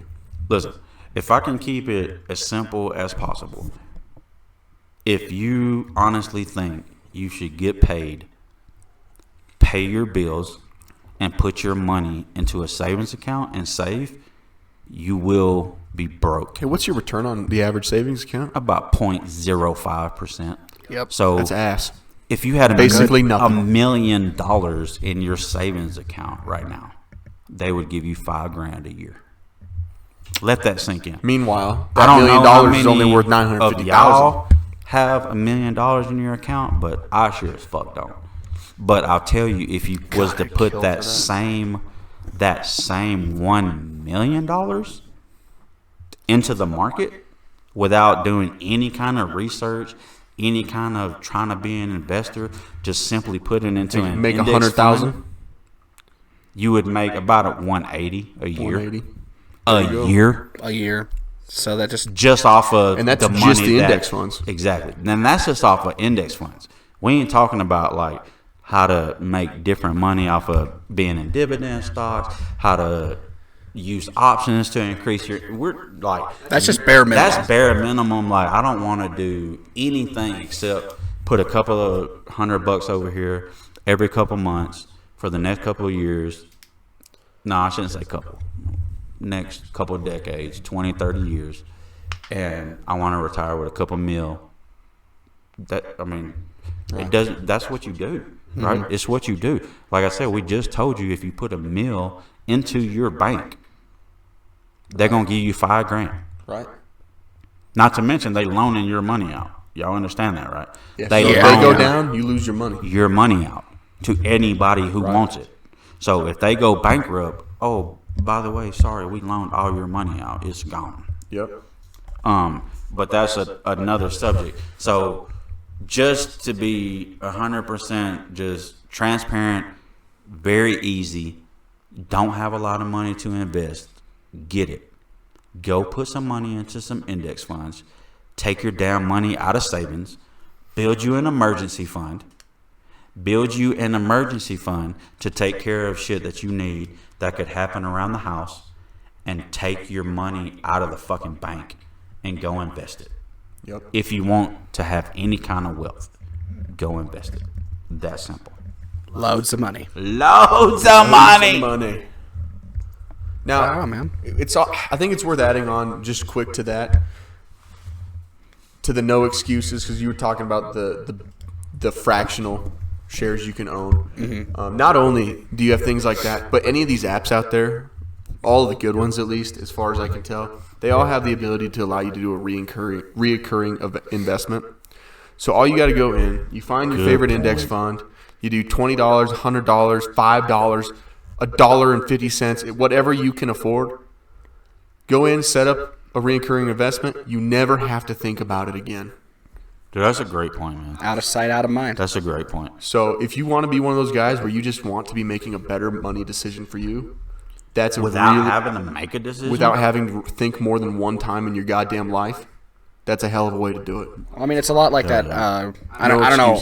I don't know what your policy on like Acorns is, but Acorns does that whole thing where they round every purchase you make to the nearest dollar, take that difference, invest it for you. Yep. Acorns is a really interesting way to see investing. And Acorns, that's a great thing, actually, Matt. That's another great thing. So many good resources. Want to learn any fucking thing about investing, but you understand like investing is key, and I know it grows my money. Go download Acorns, because you'll spend 85 cents on something, and the 15 cents you have left, they will go invest it for you. Yep. And that adds up over time. And you don't think that shit matters, like fast. 15, 20 cents here. But think about every single time that you bought something.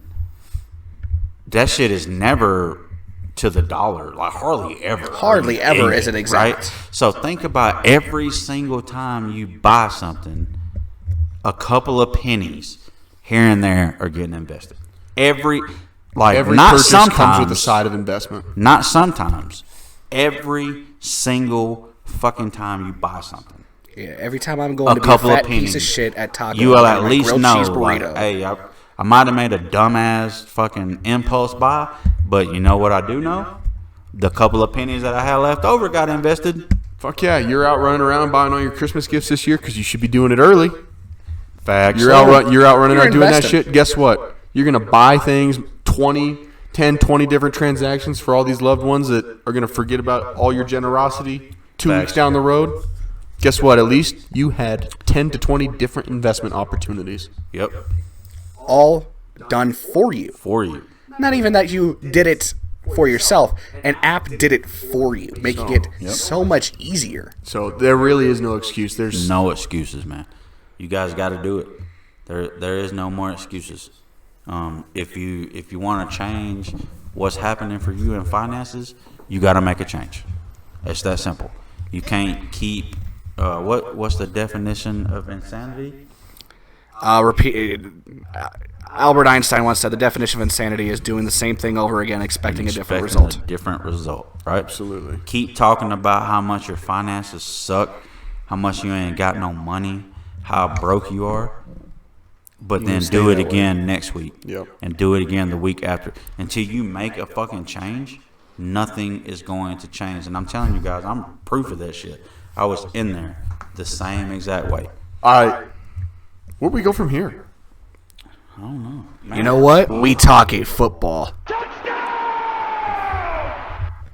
This is Connor's favorite fucking subject. Yeah. Connor has 88 different things a week to talk about the NFL. They're all little blurs. I said them all already. These guys just weren't listening. Yo, actually, it has been a wild ride these past 2 weeks in the NFL. I mean, what we're recording this. Filming, recording. That We comes later. will be filming. Yeah, absolutely. Later. Later. But no, we are recording this after the Sunday night Raiders-Chiefs game, so we have everything except for the Monday night game that we can talk about. So let's recap the highlights. So first of all, I think the biggest From news. this week? Well, let's go. I think last week we'll I start. was gonna say maybe we are 2 weeks, right? We're 2 weeks. We 2 didn't weeks out. land this last week like we wanted to. I'm gonna have So to the go back. Jags-Bills game didn't go the way people thought it was going to. Nope. What was that? A 9-6? 9-6, not a touchdown score. I don't even know what to say Touchdown about score. that. Going into that game, the Bills had the highest point differential of any team in the NFL. Everybody in the league, right? Yeah, They were like what plus double digits? ridiculous amount. Yeah, 12 or some shit like that. I thought I was saying. What is a point differential? Perfect. So it is basically the amount of points that you win a game by. yeah. Oh, okay. Yeah, it is. Got it. Yeah, exactly. You score more points against people and allow less points than other people do. Got it. Yep. It's the difference of the points. The difference of the points. Yep. Cool. Plain and simple. guess This I is could've- football. We don't make it too hard. I guess I figured that out with the word differential. I mean, you we're know. supporting people with brain disorders, If we, so it can't be that difficult. I mean, I've always been called the diversity hire at all the jobs I've been Oh, I to, meant like so- CTE, but how do you want to take it? Thought we were talking about Matty Nice over here. Shit. he said, "I've always been the diversity hire." Yo, you dropped that on me today at work, dude. You ass clown. I'm not a clown. I'm the whole I was circus. talking about CTE, but however you want to do it. However you want to take it, bro. Okay, so now listen. I'm learning. Which means we had so one of the most top-notch. dangerous football teams ever going against one of the worst teams in the NFL. They got beat in a field goal game. I mean, at least We the don't- kickers we were don't getting even- some fantasy points. We don't even really know how to justify that game. I don't have anything to say about that guy. No, that's it. It was just It was 9-6. Moving on. Yeah, the next most surprising game. You might want this one, Matt. Is it the Broncos Cowboys? Oh, they shit stomped the Cowboys. Oh my God! They did. So here's this interesting statistic for you that I actually know. I could talk on this game. I'm excited. So here's the thing, right? Yes. For the last 100 games, the Cowboys have never been shut out at home. This is also one of them, so that makes it 101. However, it was a thought that the Broncos were going to shut out the Cowboys up until the last few minutes in the fourth quarter. Very true. Well, let's not forget the Broncos just shipped out their best football player This is also true to the Rams. days before. Days before, but the defense, ironically enough, came to play. But they had Teddy Two Gloves. That's what I'm saying. They had Teddy Two. They had Teddy Two Gloves. The 14th revival of Teddy Bridgewater. Is he a Baptist? He's got to be a Baptist. He's gotta be. At this point, if he doesn't believe gotta in, be, oh my bro. goodness. So that blew my mind. It was a game where Dak Prescott, I think, literally could not breathe. Yeah. I didn't even watch much of that game, so I watched I all of really it, can't but say there's a a whole there's lot. a reason for that. So I'll give you a little story, just kind of a one-off story. My mom, nobody cares. diehard Broncos fan, along with me.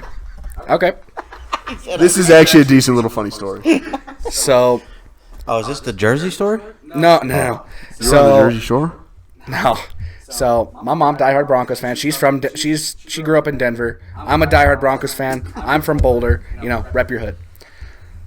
Her wife. So we just gave away our location. That's cool. Is there a hood in Boulder? Her wife. Diehard Cowboys fan. So needless to say, I'm home with strep throat. Herpes of the throat. Herpes of the throat.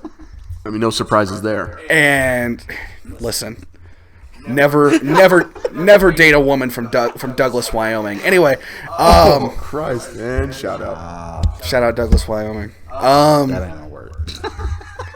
That's the worst shout out of all time. So needless to say, my You gotta house was retract that one. divided. Shout out Kiera. Shout out Kiera. She has the best shout outs ever. We are never going to get through Matt's story. This is like actually a decent story. I love it. Keep going. So anyway, house is divided, right? Because one half is a Cowboys fan, one half is a Broncos fan, and like, come the fourth quarter, Cowboys are still at 0. My mom is looking at her wife and like, listen here, bitch, are you worried now? Are you worried that your team's gonna lose? Lee, You worried? I ain't love you to death, pussy Lee. later? Just sitting there, mean mugging this TV. Not a goddamn word being said. Why are you getting so loud? Bro, Cowboys fans, here's the thing. You know what? I bet all Cowboys Nation was quiet right there because they were just seeing every season's hopes for the last 25 years flash before their eyes. They're getting beat by the assholes of Denver. That's right. You know, luckily for them, they did rebound. They did rebound. They still lost. But We had Emmett. Yeah, absolutely no surprise. The Cowboys team that was doubting their entire season a week ago did come put 43 on the Falcons, who are absolute dog water. Yep, they did do Let's that. not forget Matt Ryan is incapable of winning Straight up. most football games. Yes. Can't But, even complete a Hey, frame. Kyle Pitts is a beast, though. He is a beast. So they've got one good player on that entire professional football team. Facts. So the Cowboys think they're going to make it to the Super Bowl again. But for a brief moment, the Broncos did what everyone in the nation needed them to do They did. and bring the Cowboys down to fucking earth. And Matty Nice's trash-ass Broncos are over 500, I think. Yep. Yeah, I they think they're did. 5-4. I think they did drop a game to the Eagles today. So that They was a did, little- so they're now 5-5. That was They a- got their did. ass That was kicked a- by the Eagles. I did see was a little Devontae disheartening. Smith made somebody look like a real bitch today. Well, when Devontae Smith has a quarterback, he can do that. I will say that. Yeah. I didn't see the game, but I did see Devontae made somebody look like a bitch. Right. So, what was the other thing last week? Tennessee absolutely put on a clinic last week, I believe. But that doesn't really matter because with those two big games, we assumed we saw the best and the worst of the NFL. And we thought maybe, just maybe, Tampa Bay might have dodged upset week. The most upsetting week. Until this week. And then they got ass raped Until this week. Tom Brady throw like 2 interceptions in the first in quarter. 1 quarter. Hey. They never recovered from that. Listen, They were down 16 at one point. that cost me a lot of money. I bet they did. I bet they did. In most betting They circles, did. that was the lock of the week. They Tom Brady off a cost bye me against one of the worst defenses in the a NFL. The 30th ranked lot defense in the of NFL. Brady throws 2 interceptions in 1 quarter. That makes no sense. No fucking sense. No sense. Meanwhile, But the Mac NFL Jones carved up the second best The defense in the NFL's NFL been today. quirky as fuck like that, though. this Quirky year. as fuck. Any really given has, Sunday. man. What is going on Like, in I the don't NFL right even. now?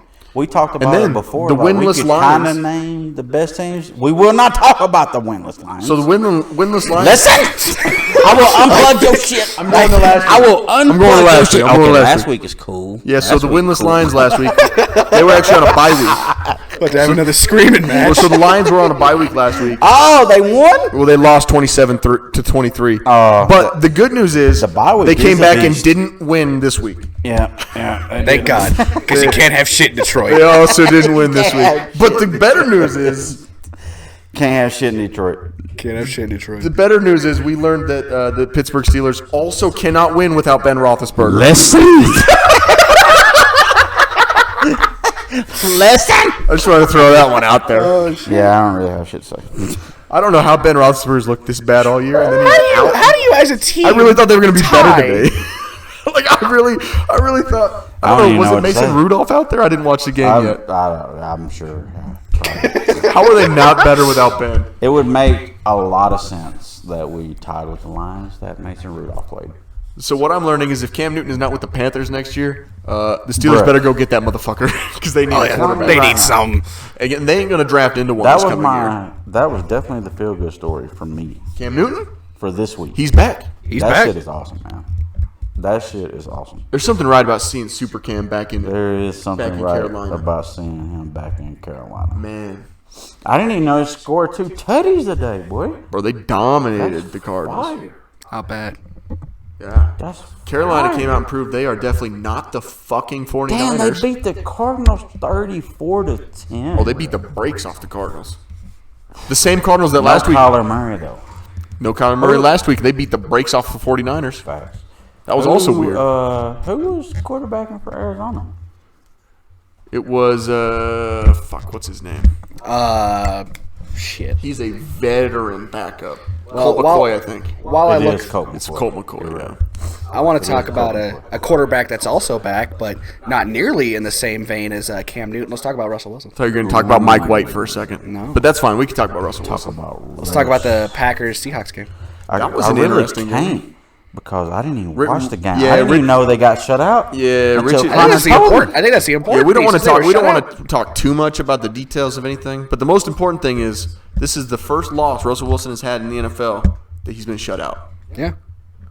Dog. Let that sink in. Yeah. Listen, though. Both Russell Wilson and Aaron Rodgers came back for this game. Yep. But was and he got- really rushed, though? Did he look the same? I don't know. It's a Like, body I'm looking double. at his stats right now. He was 20 for 40, 161, 2 picks. He That had a shit chance. does not sound like regular Russ. Well, I will say two things. One, on Twitter, Russ said he is 100%. Ooh, all excuses done then. And two, that Green Bay defense is crazy. What is the deal right now? That Green Bay They should defense have won the game is last crazy. week. They should While have. we're talking about last week, they That's- should have beat fucking Kansas City, holding them to 13 points. Yeah, with the worst offense in the NFL. Because And- without Aaron Rodgers, and can that's we- the worst offense in the NFL. Can we? Oh, yeah. But can we put this out there? Because they was about to kick Aaron Rodgers to the curb for Jordan Love. Yeah, they were. I don't Are think y'all? Did anybody watch that game? Jordan Is Love's not fucking good. Jordan Love, Aaron Rodgers? Yeah. Like, are you fucking serious? I think anyone that is a Green Bay Packers fan right now is thinking that they would like to be immunized I am definitely immunized. because that wins you football games at Immunized. least. Bro, If you're immunized, you are winning football games versus if Jordan Love's on the field. Jordan Love look like asshole. I will say this. Jordan Love could be a good football player if he has about another decade to develop. There it is. And then as soon as he comes in, retired. Retired. Yeah, he'll have Gone one to solid the season. What was Matt Ryan had an MVP season, so anybody can do it. True that. I think Jordan Love could have one season. True that. He could even like chase a defense maybe into like a playoff berth. Nah, I ain't going no. That'll be the same year the Lions make it. I ain't going no playoffs, bro. I can't do it. I can't do it. Cannot do it. I think we recapped all the big stuff in the NFL. Yep. What we got next, We had Matt? some good fun with it though. This is my favorite section. It's ours too, buddy. It must be Stinks whole just time. right. It must be whole time. It's time for Matt's Hole. Welcome to Matt's Hole, where Matt goes down a 3 a.m. rabbit hole of random information that literally no one cares about. And unlike Matt's actual hole, hopefully it won't stink.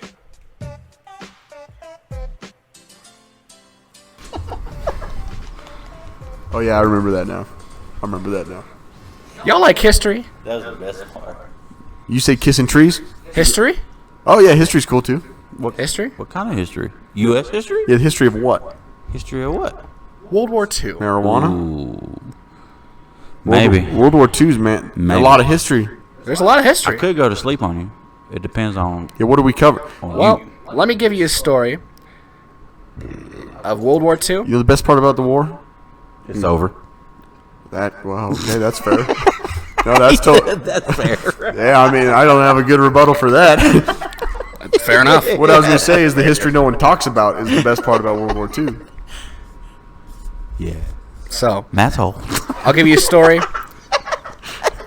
of World War II, skis, snow, and lots of meth. Wait a minute. So this is based in Wyoming? It's based in the European. It's based in European Wyoming, also known as Finland. European Wyoming. The year. I'm gonna take you back. The year is 1944. Ooh. The Finnish are fighting the Russians. Was 12. Even though at this point, yeah, Old as fuck, boy. Rich was just entering middle school. Dirty. The Finnish were fighting the Russians, even though they had stopped fighting alongside the Axis powers. And the big thing about the Finnish front Why are was you fighting? I don't know. Why are you fighting? I don't know. Oh, here, because he dragged me into this. But he dragged me into this. Solid reference. Solid. Rick and Morty? Yeah. Yeah. Anyway, So Finland and Russia, they fucking each other up. they do not like each other. Right. And they're Lots of cold. snow. There's a lot of snow. Lots of Okay. So because of that, a little bit of context, the Finnish soldiers like to do a lot of patrols and a lot of combat on skis. There's actually Is that a real thing? That's kind of cool. That is a as real fuck, to be thing. honest. There is entire squadrons whose entire thing is fighting on skis. You know what those are called? Right. Wait a minute. Wait. So you're saying they were in actual combat Yes. on skis? Fighting on skis. Were they using swords? No. They were using Can guns. you imagine? They were skiing and shooting machine guns and shit. What? Now, Where did they do you stow sign their? up for Where did that I don't shit? know much about skiing. Where did they stow their ski sticks? they had Did they need packs. sticks? Yes. How did they also hold their rifles? That was probably on a sling. So it's kind of like a triathlon. You shoot on I skis. like how you have answers for all this. I'm just guessing. But they actually they had But specific. I want to know where the poles go when they grab the gun. They were attached to their Because wrists. Connor's a freak. These guys are Batman. He always wants to know Yeah. where the These guys pole are goes. Batman with guns. They were attached to their wrists so they'd hang freely, and they would allow for the makes sense, soldiers to lanyards. actually grab the gun. Fucking A right. There They're it lanyards. is. Lanyards. But this isn't about the Finnish army as a whole. It's about one man specifically. Ortega. He was no. It's not a very finished. So, name. 1944, there is a squadron that is currently running away from the Russians, but they had also been on patrol for about a day. Needless to say, they're tired, and one man named Wait, they're running and patrolling, they're running away because they got ambushed. but they were supposed to be patrolling. They were patrolling and they got ambushed. Oh, okay, yeah, by the that- Russians. That's a bad fucking. So they day. running like bitches. They're Got it. running like bitches, and the thing about the Russian army is that they might not be the biggest army. Well, let me rephrase. They may not be the most well-equipped army, but they're gigantic. So there's a lot of these bastards. So the opposite of what you started to say. I like it. Yeah. Okay. The opposite of what I was trying to say. That's One makes man- it And they're all roll. drunk as shit. All drunk as shit. One man named Also a Imo Konovan What? was I'm trying to sorry. ski away. Obi-Wan Did you say that? Kenobi? Did you say Sure. Obi-Wan? I literally heard Obi-Wan. Imo Konovan. That's Again, I heard Obi-Wan. that's pretty close. Close enough. He's about to go Did on the a Finns trip. have General Grievous? Because I've seen this movie. Obi-Wan? What? Does this guy know he was like actually making real history? Destined. Destined. Anyway, That's crazy. Imo Konovan was falling behind. Obi-Wan. Needless to say, he's tired. So to pick up the You have a pace, Padawan? no, he had paddles, but they would eventually But get not a lost. one. He would paddle a one. Yeah. Not a one. So Imo Konovan is losing. He's losing Obi-Wan. speed. He's tired. So what he Sleepy as does? hell. No, is he Obi-Wan take- wouldn't get tired. So No, Obi-Wan's a G. confirmed they are different people. True. They are different people. They are So not in the same one of the galaxy. things that Finnish soldiers had, and these were actually given to them by the Germans, pills whose main ingredient was meth. Matt Can, the Fat Man, penis pills. No? I bet it did that too. Probably not. No. Okay. It kind of made everything shrink. That's actually part of the story. Is that Right, this- right. Let's No, it is not. Part of his junk was kind of messed up. No, what? This is part of the story? Yeah. Oh, you I better mean, get it was into kind of a this. side note, but it was kind of a side note, but it was. So it the was Germans noted. gave the Finnish meth to combat the drunk Russians Yes. on skis. Here's the thing, though. He took an entire. He didn't take one pill. He took an entire capsule of them, which was about 15 pills. Man is overdosing on Of meth? Of meth. Wow. So that guy can run without a heart at that point. So what ends up happening is that not only is he separated from the group, So he won the gold medal of the triathlon for sure. yeah, he's separated from the rest of his squadron. Before every he is time. in the Finnish woods without his gear because he lost it somehow. As opposed to the doesn't unfinished need woods. It. He doesn't need it.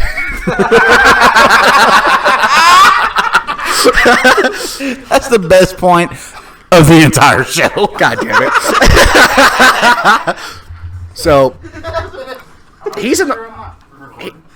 You're not anymore. Unplugged. Right then, you just unplugged. He unplugged his mic. Anyway, funny. so he's blacking out for approximately 4 days trying to get through the woods. That sounds By about the right. second day, Yeah, that sounds about right.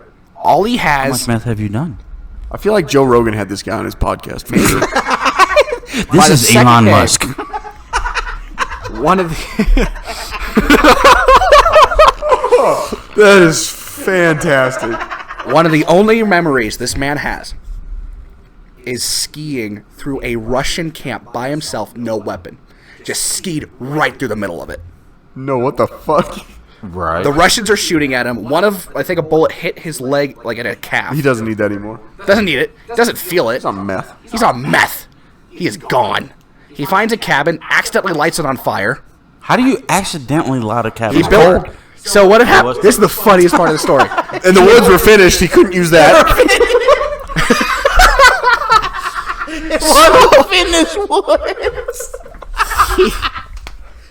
He finds this abandoned cabin, builds a fire in the middle of the room, and the fire grows. So he moves away from it. As it and the should. fire grows So again. He So stayed in this cabin. That he trying was to sleep. What? High on fire? And he lit the cabin on fire, burnt to the ground. So you know what he does? He picks up his skis and continues. The fourth day, he ends up. That's at the right a- choice. The fourth day, he ends up at a Finnish camp with a measured heart rate of 200 beats per minute. Yeah, that's high as fuck. He had lost so much weight. Nobody's ever had a heartbeat that high. He did. Well, his heart wasn't beating on its own anymore. Yeah. It was the meth. It was the meth. He was approximately 80 pounds. Right. So his organs did fall out. His organs were dying. Holy shit. You know the best part about this story? He's a He millionaire. lived to die of old age in 1989. That's crazy. How old is old age when you're on that much meth? Like, 36. like how old was he when this happened? He was in his 20s. So he died made at it to his 30. 30s? He died in his 70s. Holy shit. That goes He died to in show the you, eight- you can really take as much meth as That you was want. terrible, man. So, but wait. That was not the good shit. You want to see a picture of this guy? Yeah, I do.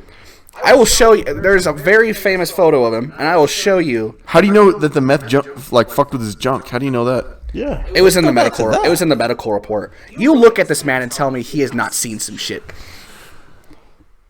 Bro, his eyes bugging as fuck.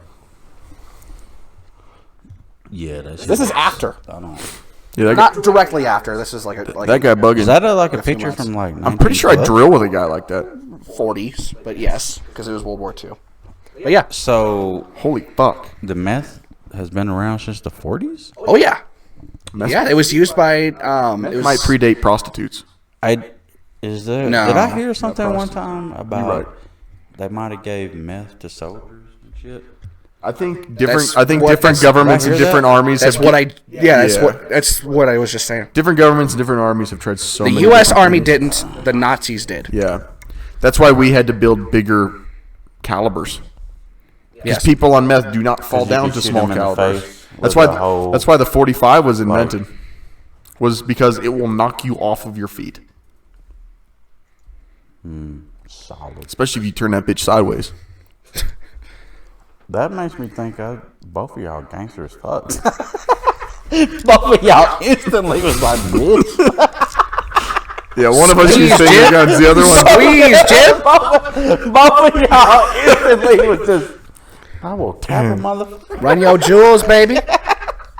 Run them pockets. Hey, I'm gonna lean towards this guy over here. He does have with a- no military experience. He does have a run. Because he's holding his shit like this. Yeah, you be dropping your firearm, boy. I'm gonna kind of have First his off- shit up like some real shit. You have your shit up like this. I'm gonna probably say you ain't the one I'm riding with. He does have a run the jewels tattoo though. And my shirt. I'm wearing my Run the Jewels shirt. Very true. Oh, I couldn't read it until now. Yeah, it's for Sunday. Okay. That was fucked, bro. Y'all don't even know why that's funny. That's hilarious. That was fucked. I'm a piece of shit. Matt's crying. I don't want to do this no more. Matt, your hole was beautiful, Matt. Matt's about to unplug all this shit, bro. I'm done. I'm out.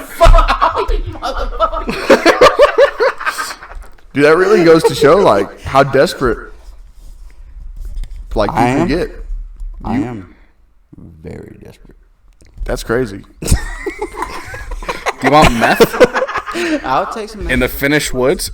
Meth pills. Meth pills? You know what's crazy is the Germans were handing out meth pills to other people's armies, but like their guys just had cyanide pills. Yeah. They're like, yeah, fuck, it's the over. Germans Choose this also one. It's over. the Germans also put meth in their chocolate. That's during why World that War II. shit's so fucking good. Yeah, they had meth chocolate. And all we had was Coca-Cola with a little bit of cocaine in it. Someone come get their German uncle. He's wilding out here. Wilding out here, bro. Hitler out here wilding. Yo, their Willy Wonka's more wild than It ours. would really be wilding out here, man. Hitler out here wilding, bro. We got Willy Wonka, they got Wild Wonka. And This glorious shit ridiculous. bastards out here, bro. Damn. That shit don't make no sense. They got Willy Wonka.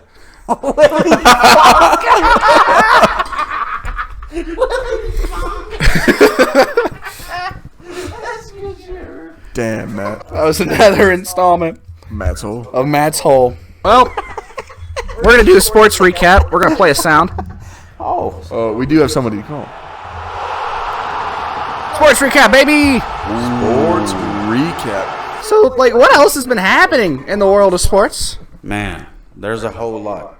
But I think if we want to get a real finger on what's happening, Do we? We got to call a local. you know what we got to do. We're not calling him, are we? We are calling him. I mean, if we want a real. Do we want to know what's going on with Ben Wait Simmons a or minute. don't we? Wait. So first, maybe we should recap other shit other than Philly, because Yeah. that's all he's gonna talk about. That's all he's going to talk about. And I think we there's some other stuff we should probably touch on. We can wait for the cannonballs. God damn it. We First can of wait all, on so- cannonballs. It's fine. We'll call him in a bit. We do have college football to touch on. We do have college football. We got college. So y'all watching the college this week? Y'all watching the college football this week? So I was keeping it up. Obviously, I was a little preoccupied with some other things on Saturday.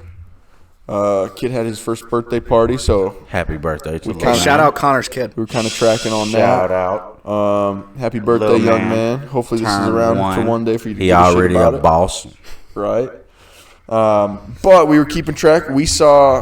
I thought the big news really was that Baylor Beat Oklahoma. statement win on Oklahoma. Yeah. I don't even think it was a statement. I think it was a 'cause- statement in the sense that Oklahoma was proven to be what people thought they were.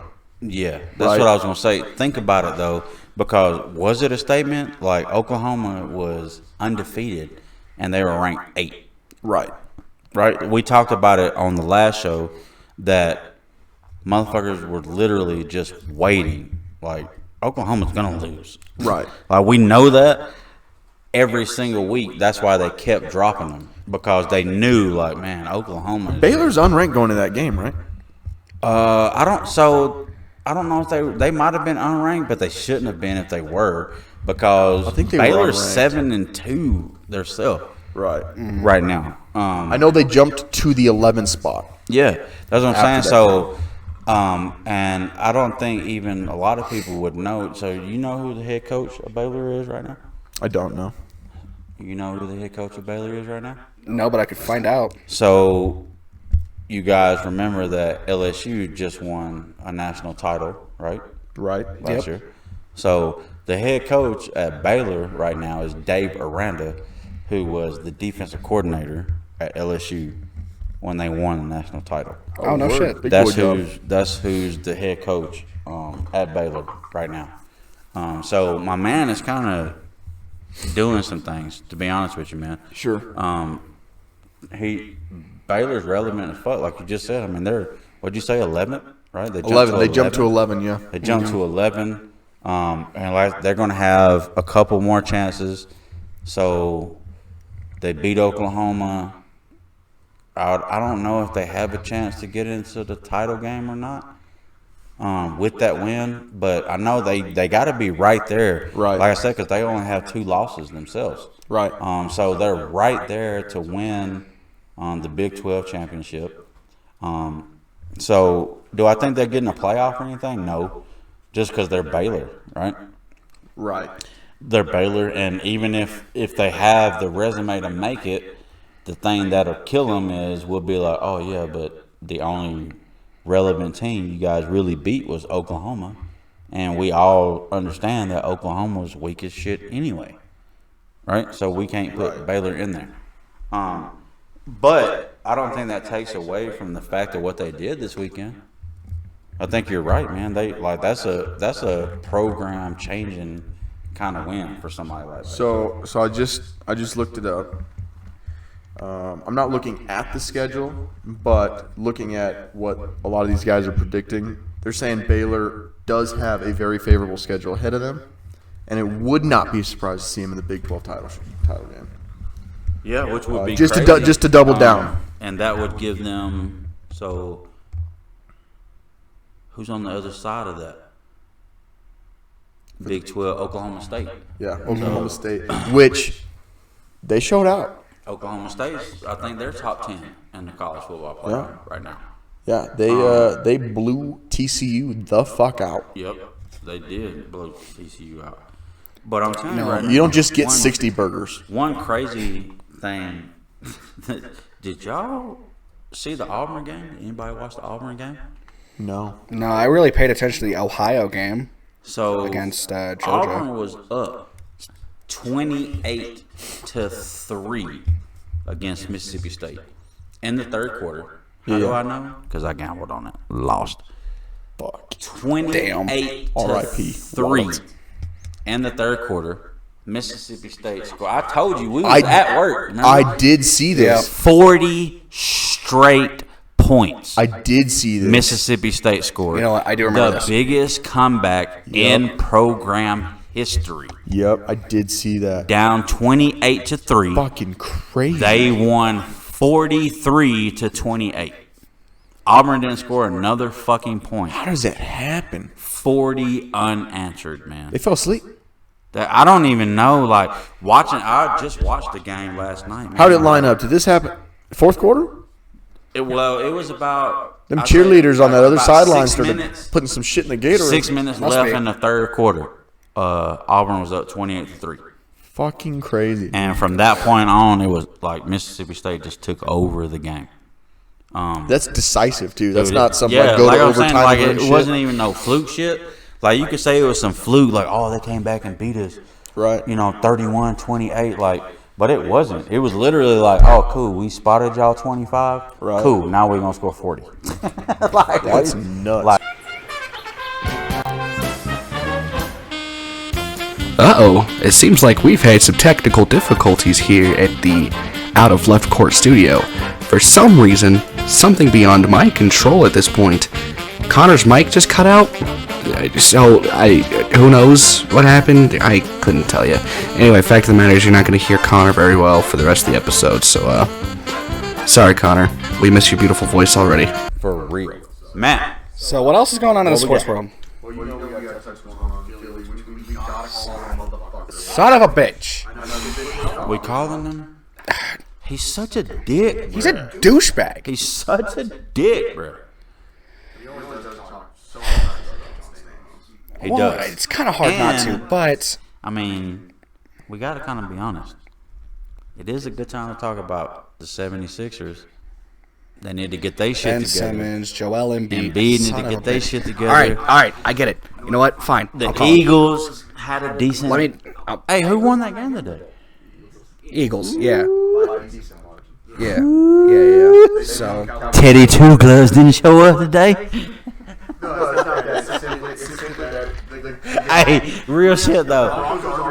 Listen, I was gonna tell Connor. I couldn't even believe you hadn't even been on my helmet, bro, about this, because I was thinking the other day when I watched that shit, I was like, the one time I try to talk Dak's bitch ass up, bro, Connor is definitely gonna come for me and be like, Oh, this the elite motherfucker you was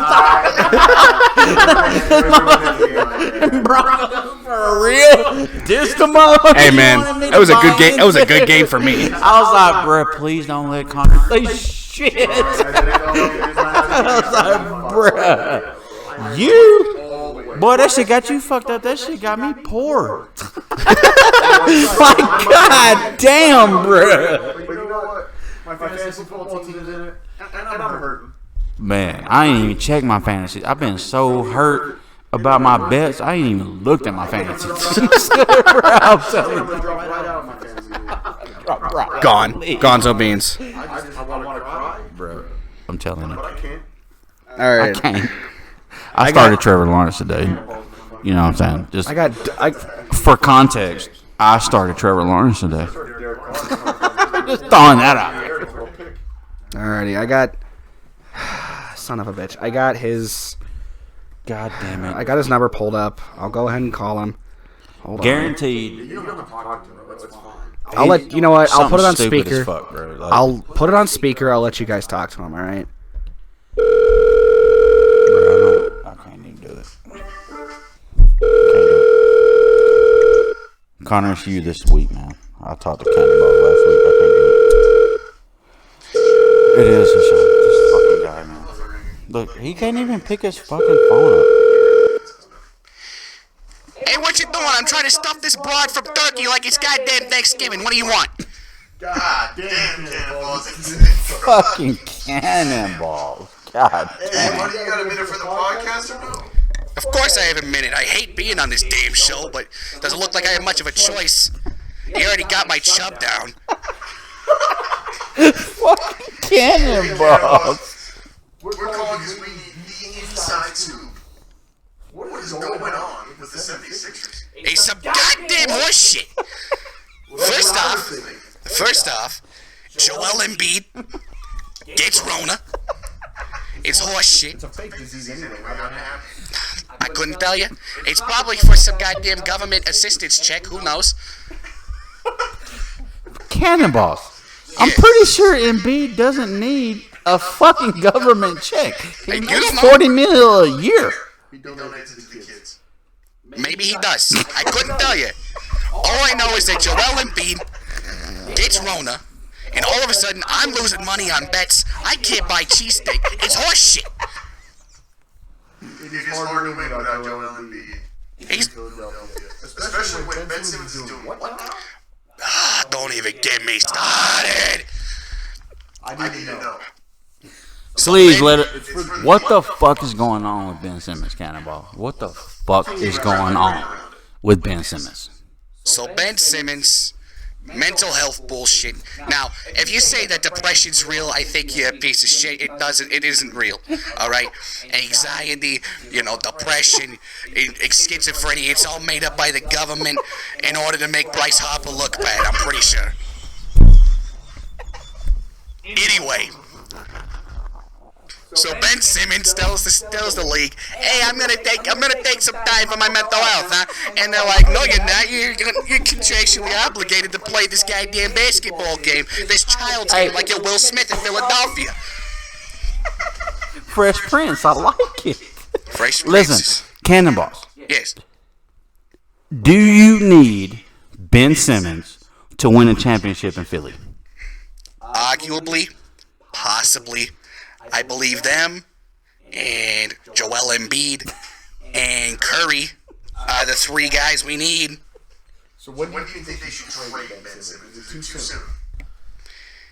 Honestly, I think we find him enough, maybe he'll come back into the game, and we won't have to worry about his goddamn made-up mental disorders. Wait, they find Ben Simmons? Yes, they did. He sat out Yep, for they did a whole 360,000 per game right now. Should have fined them Cannonballs, more. how many cheesesteaks could you buy with that? Oh, I could buy at least 4. Your cheesesteaks are quite Your cheesesteaks Hey, are fantastic. keyword is at least. This is why you're stuffing turkeys. I'm not stuffing Not turkeys. anymore. I'm stuffing this turkey spot named Ivanka like it was Thanksgiving. No, that's fair. How much does she cost? It's not important. She may or may not have been a mail order bride. Cannonballs. Do you have any thoughts on the Phillies? Listen, don't even get me started. Bryce Harper out here being compared to Hank Aaron. Some pieces. When I read that, my white ass thought he said Hank Williams. Of course you did, you white trash piece of shit. Listen here, you sheep humper. I really thought we were going to get a Bryce Harper country album. Of course not. Bryce Harper's. His tickets, dude. Hey, don't you dare talk shit about Bryce Harper. I swear to God, I will shove this microphone so far up your ass. Son of a... Next as always, per our agreement, we will get Matty Nice to send you out a gift card. We will get Matty Tell Nice. Matty Nice, that face piece of shit, to suck a fat cock. As always, thank you, Cannonballs. Of course, have a good one.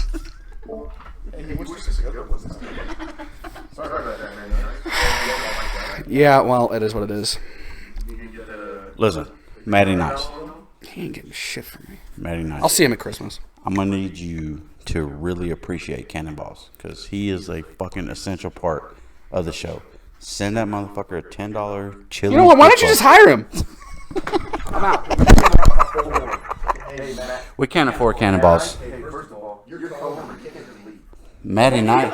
Matty Nice. Matty Nice just walked off because he's mad because we like his cousin Cannonballs.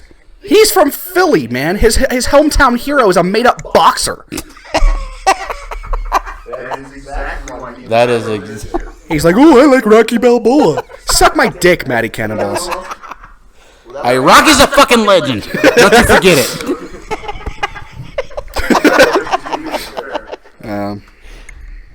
He is a legend. Legend. Balboa. I think it's time. A lot of bullshit. A lot of bullshit. A lot of bullshit. We did need it. That's what makes us out of lift. America needed it. They did. Maybe. Guess what? You can cry pussies. You're not getting them every time. That's Yeah, right, he's busy. bitches. Yeah. We do. That motherfucker. Exactly, $1 million. You heard him. Shit. Some or I mean, in that area. He did say at least. At some point, this is why Embiid needs government checks. He can't afford cheesesteaks. This is why he needs government checks. I'm telling you, man, cheesesteaks are And like he's from gold. Haiti or some shit. You already know he he's needs Haitian. money. Well, so you have to understand a cheesesteak uses Cheese Whiz. Cheese Whiz, also known as Velveeta, liquid gold. Exactly. Invest in that shit. Well, Cheese Whiz is actually a brand. It's Cheese Whiz. But does Yeah. it come from Velveeta? No, I think they're both made by Kraft. I think they're. I was about to say. I think they're actually. I know both Cheese Kraft. Whiz is. I know Cheese Whiz is Kraft. Yeah. See, teaching y'all some shit. Where you gonna learn about good cheese? Outta Left Court. See, I'm a cheddar man myself. My man said, speaking of, I like the fuck out of Gouda. Gouda's good. Shall we move on to the great debate? Ladies and gentlemen, it is now time for the great debate.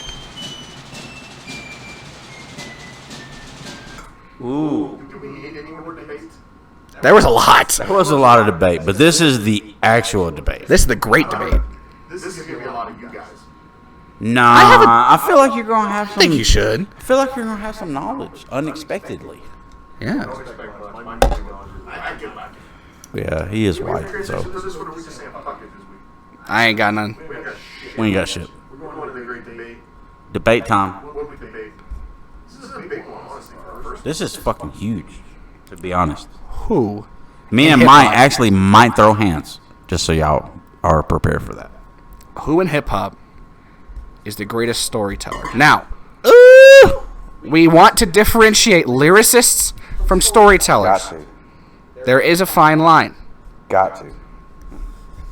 So who is the best storyteller? Who is able to use hip-hop bars You know what to it tell a is. story? You know who it is. Stop playing, man. Who is it? It's J. Cole. I disagree. What? Name somebody else. Better. I can name, let's see, Kendrick Lamar. Nope. Easy. Nope. Kendrick Lamar. Nope.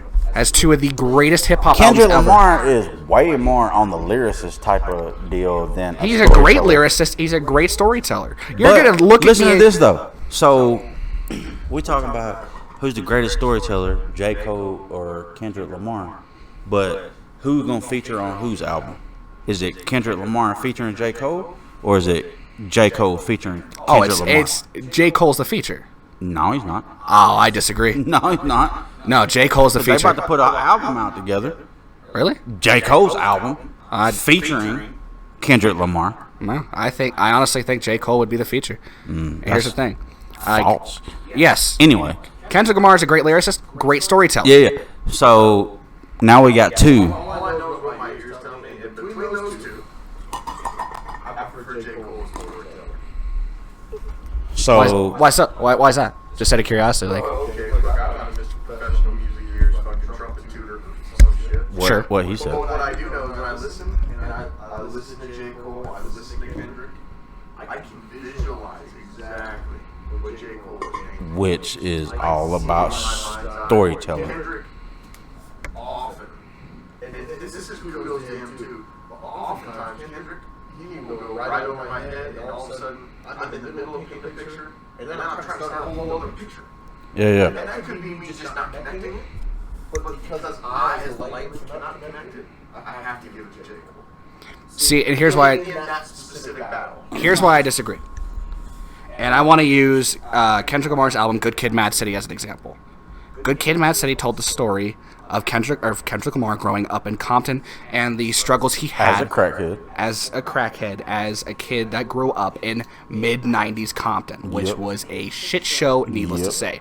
But he was not only able to tell that story so well to the point where you understood what he was talking about, he was able to tell that story universally.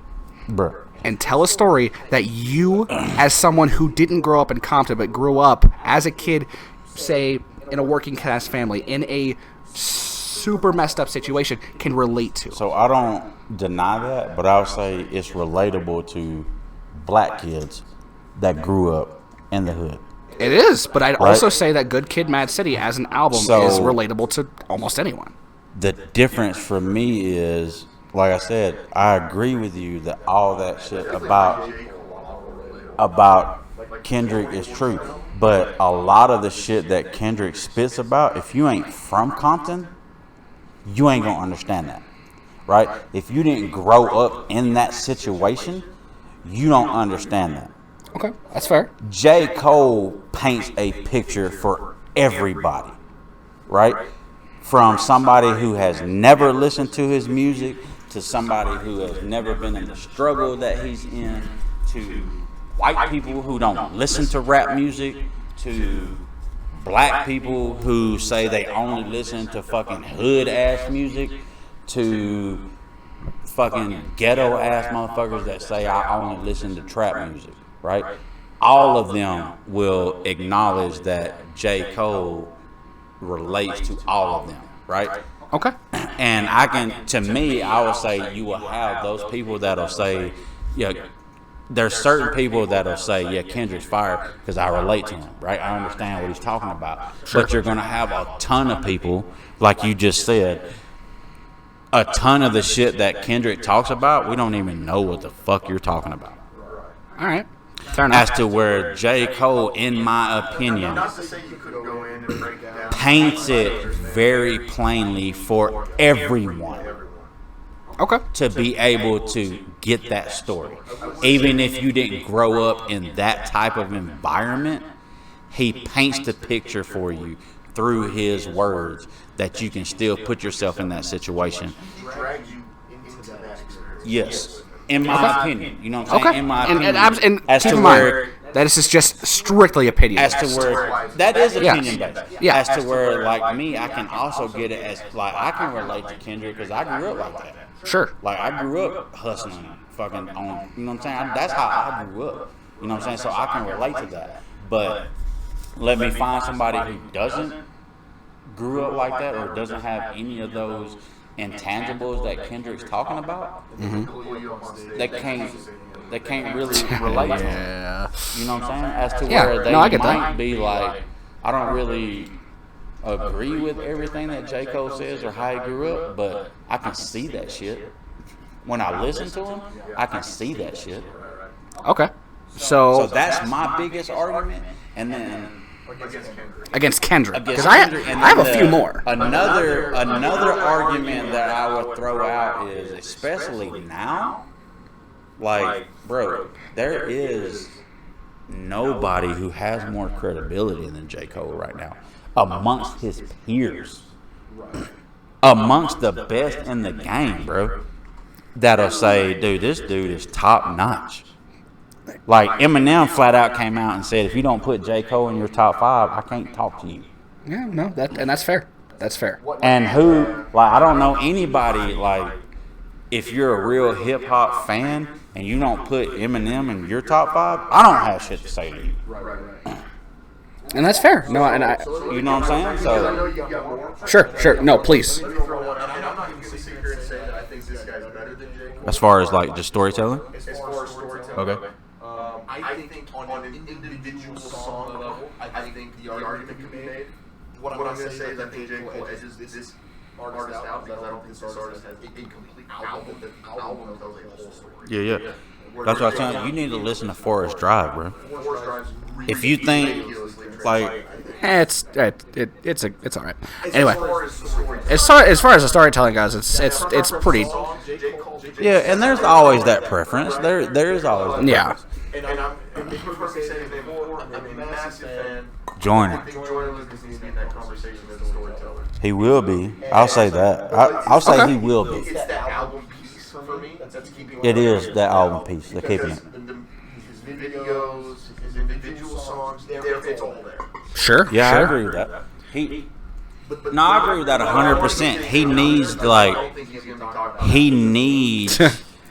I imagine he'll come up in another debate. That mainstream of what we're talking about, J. Cole can until Joyner can hit that level on I would say everyday not so much music or hip hop fans. Until he hits that kind of level, you're correct. He'll never even be mentioned. Nobody ever even will think about him. Doing his thing to build the foundation of getting other people's big fan bases to him. Doing things with low base. Dude, I'm gonna tell y'all, motherfucker, that's super underrated. That is Russ. Maybe I would argue. To me, this is a dude that's one of the best storytellers out there, and that's Hopsin.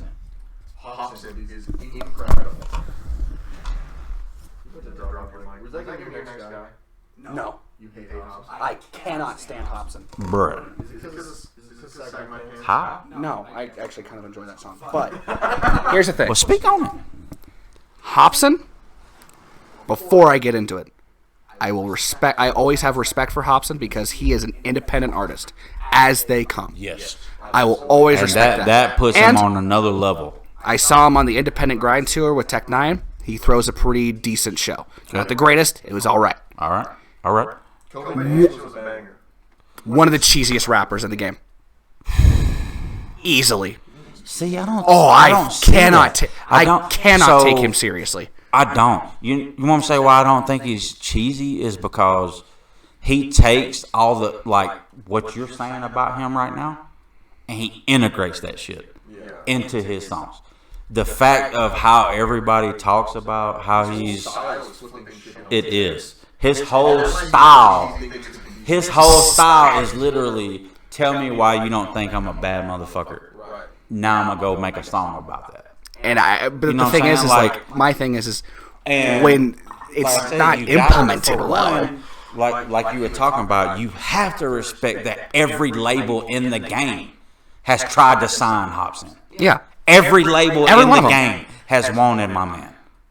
And he stayed independent, doing his own thing. I will always respect him for that reason. He's always said, all these labels want to sign me and shit, but there's always a box that they try to put me in. Exactly. Right? All of them, sometime or another, they'll be like, we like what you do, but we need you to tone it down. You know what I'm saying? Yeah. And he's never, ever wavered to that, ever. And that's what I love about Tech. Tech's the same way. Everybody in the game label is about has wanted independence. Tech 9. You know what I'm saying? And Tech was stood on, I'm going to start strange.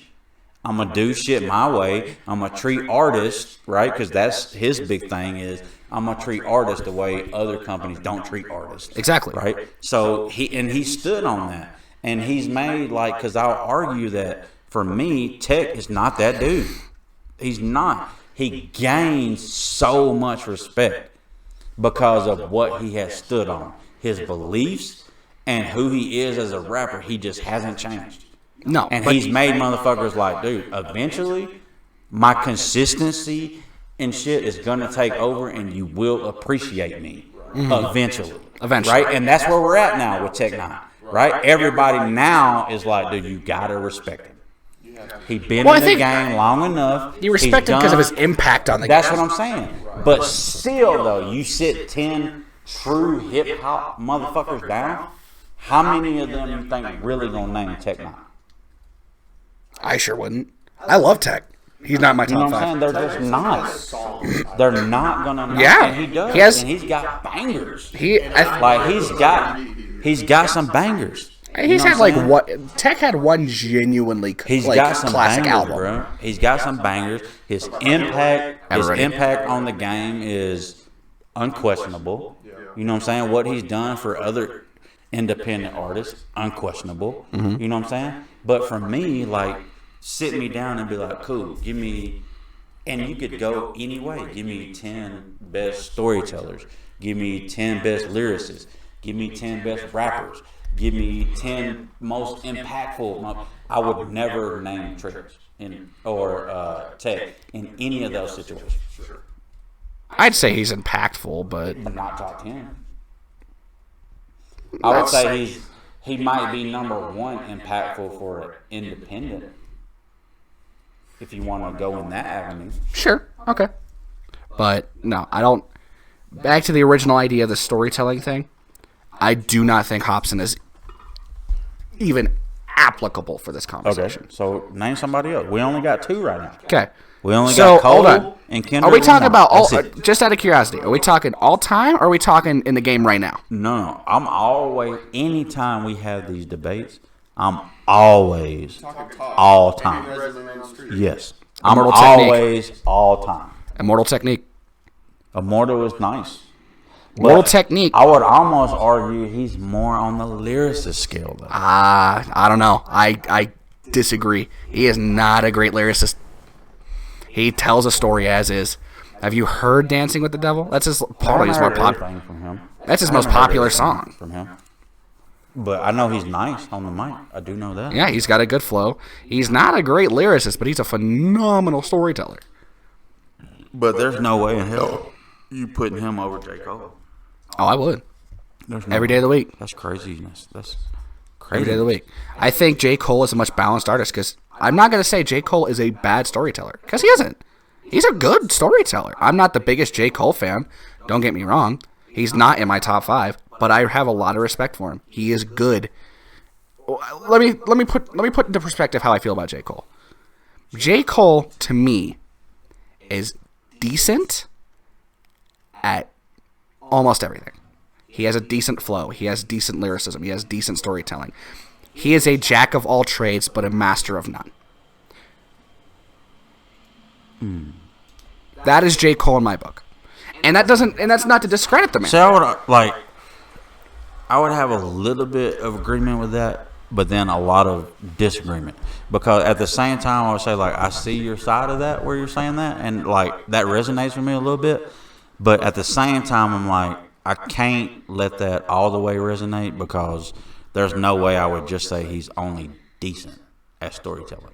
And that's my also man is amongst the greats at story. Like we were talking about earlier. Like, take everything out of the situation and just put his track on, I feel like anyone that can even be part of this conversation and just put it on. scale has to be a 9 out of 10 or better to even make it on this conversation.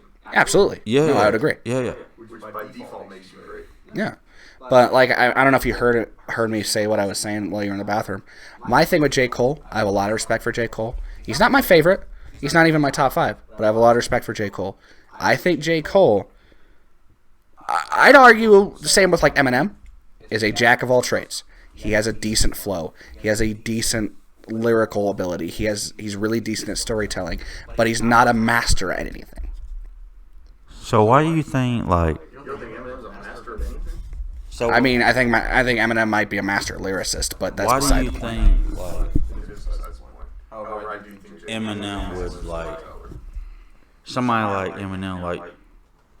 storytelling is J. Cole's Even the story, like, I'm struggling now, bro. 'cause You know what? I would just- agree with that. It is the strongest thing, but I Because- wouldn't say he's one of the greats. Like, well, you know you what? said you would put him in the same category as him as far as master of nothing.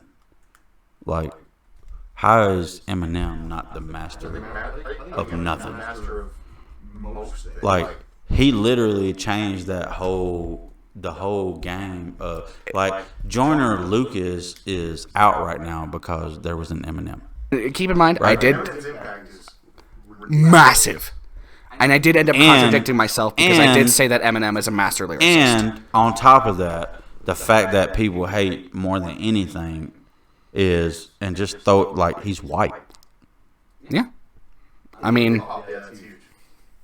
I think that's the reason hip hop is. It's huge. I mean, And it's the reason that people in hip hop just can't just flat out say, dude, he's the greatest. Because, dude, I'm telling you, 50 flat out said it the best out of anybody. And said, man, I don't give a fuck. Give me any hip hop artist you want right now. Pick one. Put him in a room with him. He will eat they ass alive. All day, every day, any motherfucking rapper right now in the game.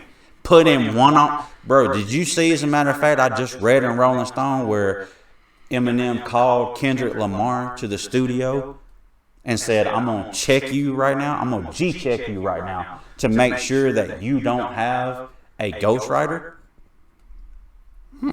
And his only reason was, like we were talking about, he said, dude, you're so good that you have to prove to me that you're that good, that nobody is writing all your shit. And he did it. M said, like, dude, he killed it. M said, I kicked everybody out the studio. Everybody. And told Kendrick, I need you to lay a bar down for me right now. Me and you. No music, no nothing. Off the brain right now. Kick me a bar. And Eminem was like, dude, that motherfucker kicked me a whole song worth of bars. And I could have put it out as a single, a cappella. So I will say to that, Eminem said Kendrick Lamar is the baddest motherfucker in the game. But there's a lot more that goes into it. You know, there is, but There I'm is. saying, like, So it's real hip hop Purely artists, though, storytelling. that's what I'm saying is, like, somebody, real hip hop artists like that, bro, they know. You know what I'm saying? Like, they know. That's what I'm saying. Like, there's no way you could ever say Eminem is not a master of anything, bro. Like, and like I said, I contradicted myself in when I was talking to Connor. I agree, he is a master in something. Yeah, on this great cake. J. Cole? for me, it was never a question. But Yeah, I still say Kendrick. I'd argue Tyler, the Creator, as well with the album Igor. Tyler's all right. My only thing about Tyler, man, is like I hate how plain he is with his rap. Like, I really do, man. Like, that dude is so plain. Define plain. What do you mean? So, I mean, like, he doesn't. Everything I listen to from Tyler, I get bored. Yeah, exactly. That's it. Okay. So I don't think I listen to enough of it. Maybe I haven't seen the gems. Maybe I haven't. I just, You know what? Yeah, and I that's just get bored and that's with fair. him. And that's fair. Yeah, I like I said with work with his non-rap shit. yeah, His non-rap shit is just fucking hilarious. he's a funny guy. I'm okay with J. Cole being top tier storyteller for me. I am, especially right now. Like I said, watch out, Joyner on the come up. Especially right now. And like I said, like if I went way back, throwback, Nas. Oh yeah. I mean, obviously. See, beast. I will concede in the sense that I think J. Cole is one of the greatest storytellers. I will give him that. He is a great storyteller. Not the greatest. You just don't like him. No, I actually have a lot of respect for him. I have a lot of respect for him. I don't. His music isn't for me. That's what I'm saying. There's a Kendrick, yeah. It's just personal It's taste. always a personal preference, for sure. Yeah. There's always a personal preference. Matt, I think that's it. that wraps it up. That wraps it up. Try and do a little social shout out. Social shout out. Yeah. So I guess I'll kick it off. On Twitter, at RichInvest41. At Rich, RICH, Invest, INVST41 on Twitter. My account's really about self-motivation and financial literature and investing. Connor, what you got for him? Man, I am, as far as the podcast is concerned, only on Twitter. It's at Connor Left Court. Specifically Yeah. to interact with the dudes from the podcast. I'm going to share a lot of stuff I see that I like in sports, any breaking news I get on top of. I see some cool financial advice I like. I really try to hit on a lot of the topics that the show likes to stick to. And I try to keep it relevant to that. I'm not overly creative. You're not going to see me post a lot of my own personal shit, but we try to keep it current. I'm going to just throw this out there. J. Cole, 27,700,226 monthly listeners. Not bad. Just going to throw that out there. Decent. Also, obviously Matt's got a few things, including a couple other podcasts to plug. However, where are we on the website? Working on it. Work in progress. For those listening, we are trying to get a website up and running that'll make it a little bit easier, a little kind of a dashboard for you to interact, find our stuff. Let us know what you want to hear on the we show. can make community posts on it. Yeah. I'm also in the works, and I kind of breaking this news to you now. Works on a Reddit. I like it. Y'all heard it at the same time we did. I like it. Now, but we are trying to get to where we can interact with y'all, anyone that does end up becoming a fan or listening to us on their way to work in the morning or whatever the case is. Yeah. We're trying to make content that better suits you guys. For sure. Let us know. Hit us up. Let us know what you want to hear. Matt, what you got on your social? Well, first off, I'm just going to say anything that we do create, Reddit, website, social media pages, etc., will also be linked in the description of this episode. So you can find all the links there, all the ats, all the important shit. As for my social, I have a couple. I have one Twitter that I just kind of run everything from. It is at Matt Cann, CANN, 2994. It's an account that I created when I was 13 and just never got rid of it. Matt Cann, is that where the penis pills are at? Or? I'm going to shout out the TikTok. Yeah, penis pills. At Matt Can the fat man. Can the Fat Man, one word. You'll DA Fat Man. All one big word. I just did stupid shit. I haven't posted on there in a while, but I talk about Matt Can the Fat Man's penis enlargement pills. That also gives you a face for the map. Yeah, you can actually see me. For sure. And he is not 300,000 We'll pounds. not be getting that with Richard. No. Not at all. No. And like they said, I have some other shows that I do. We have the Redacted podcast, which is just kind of a bullshit podcast I do with some other buddies of mine. Spotify, Apple Podcasts, Google Podcasts, all the major ones. The other one that is a little more intellectual, for lack of a better term, the Hippie Graves. Don't listen.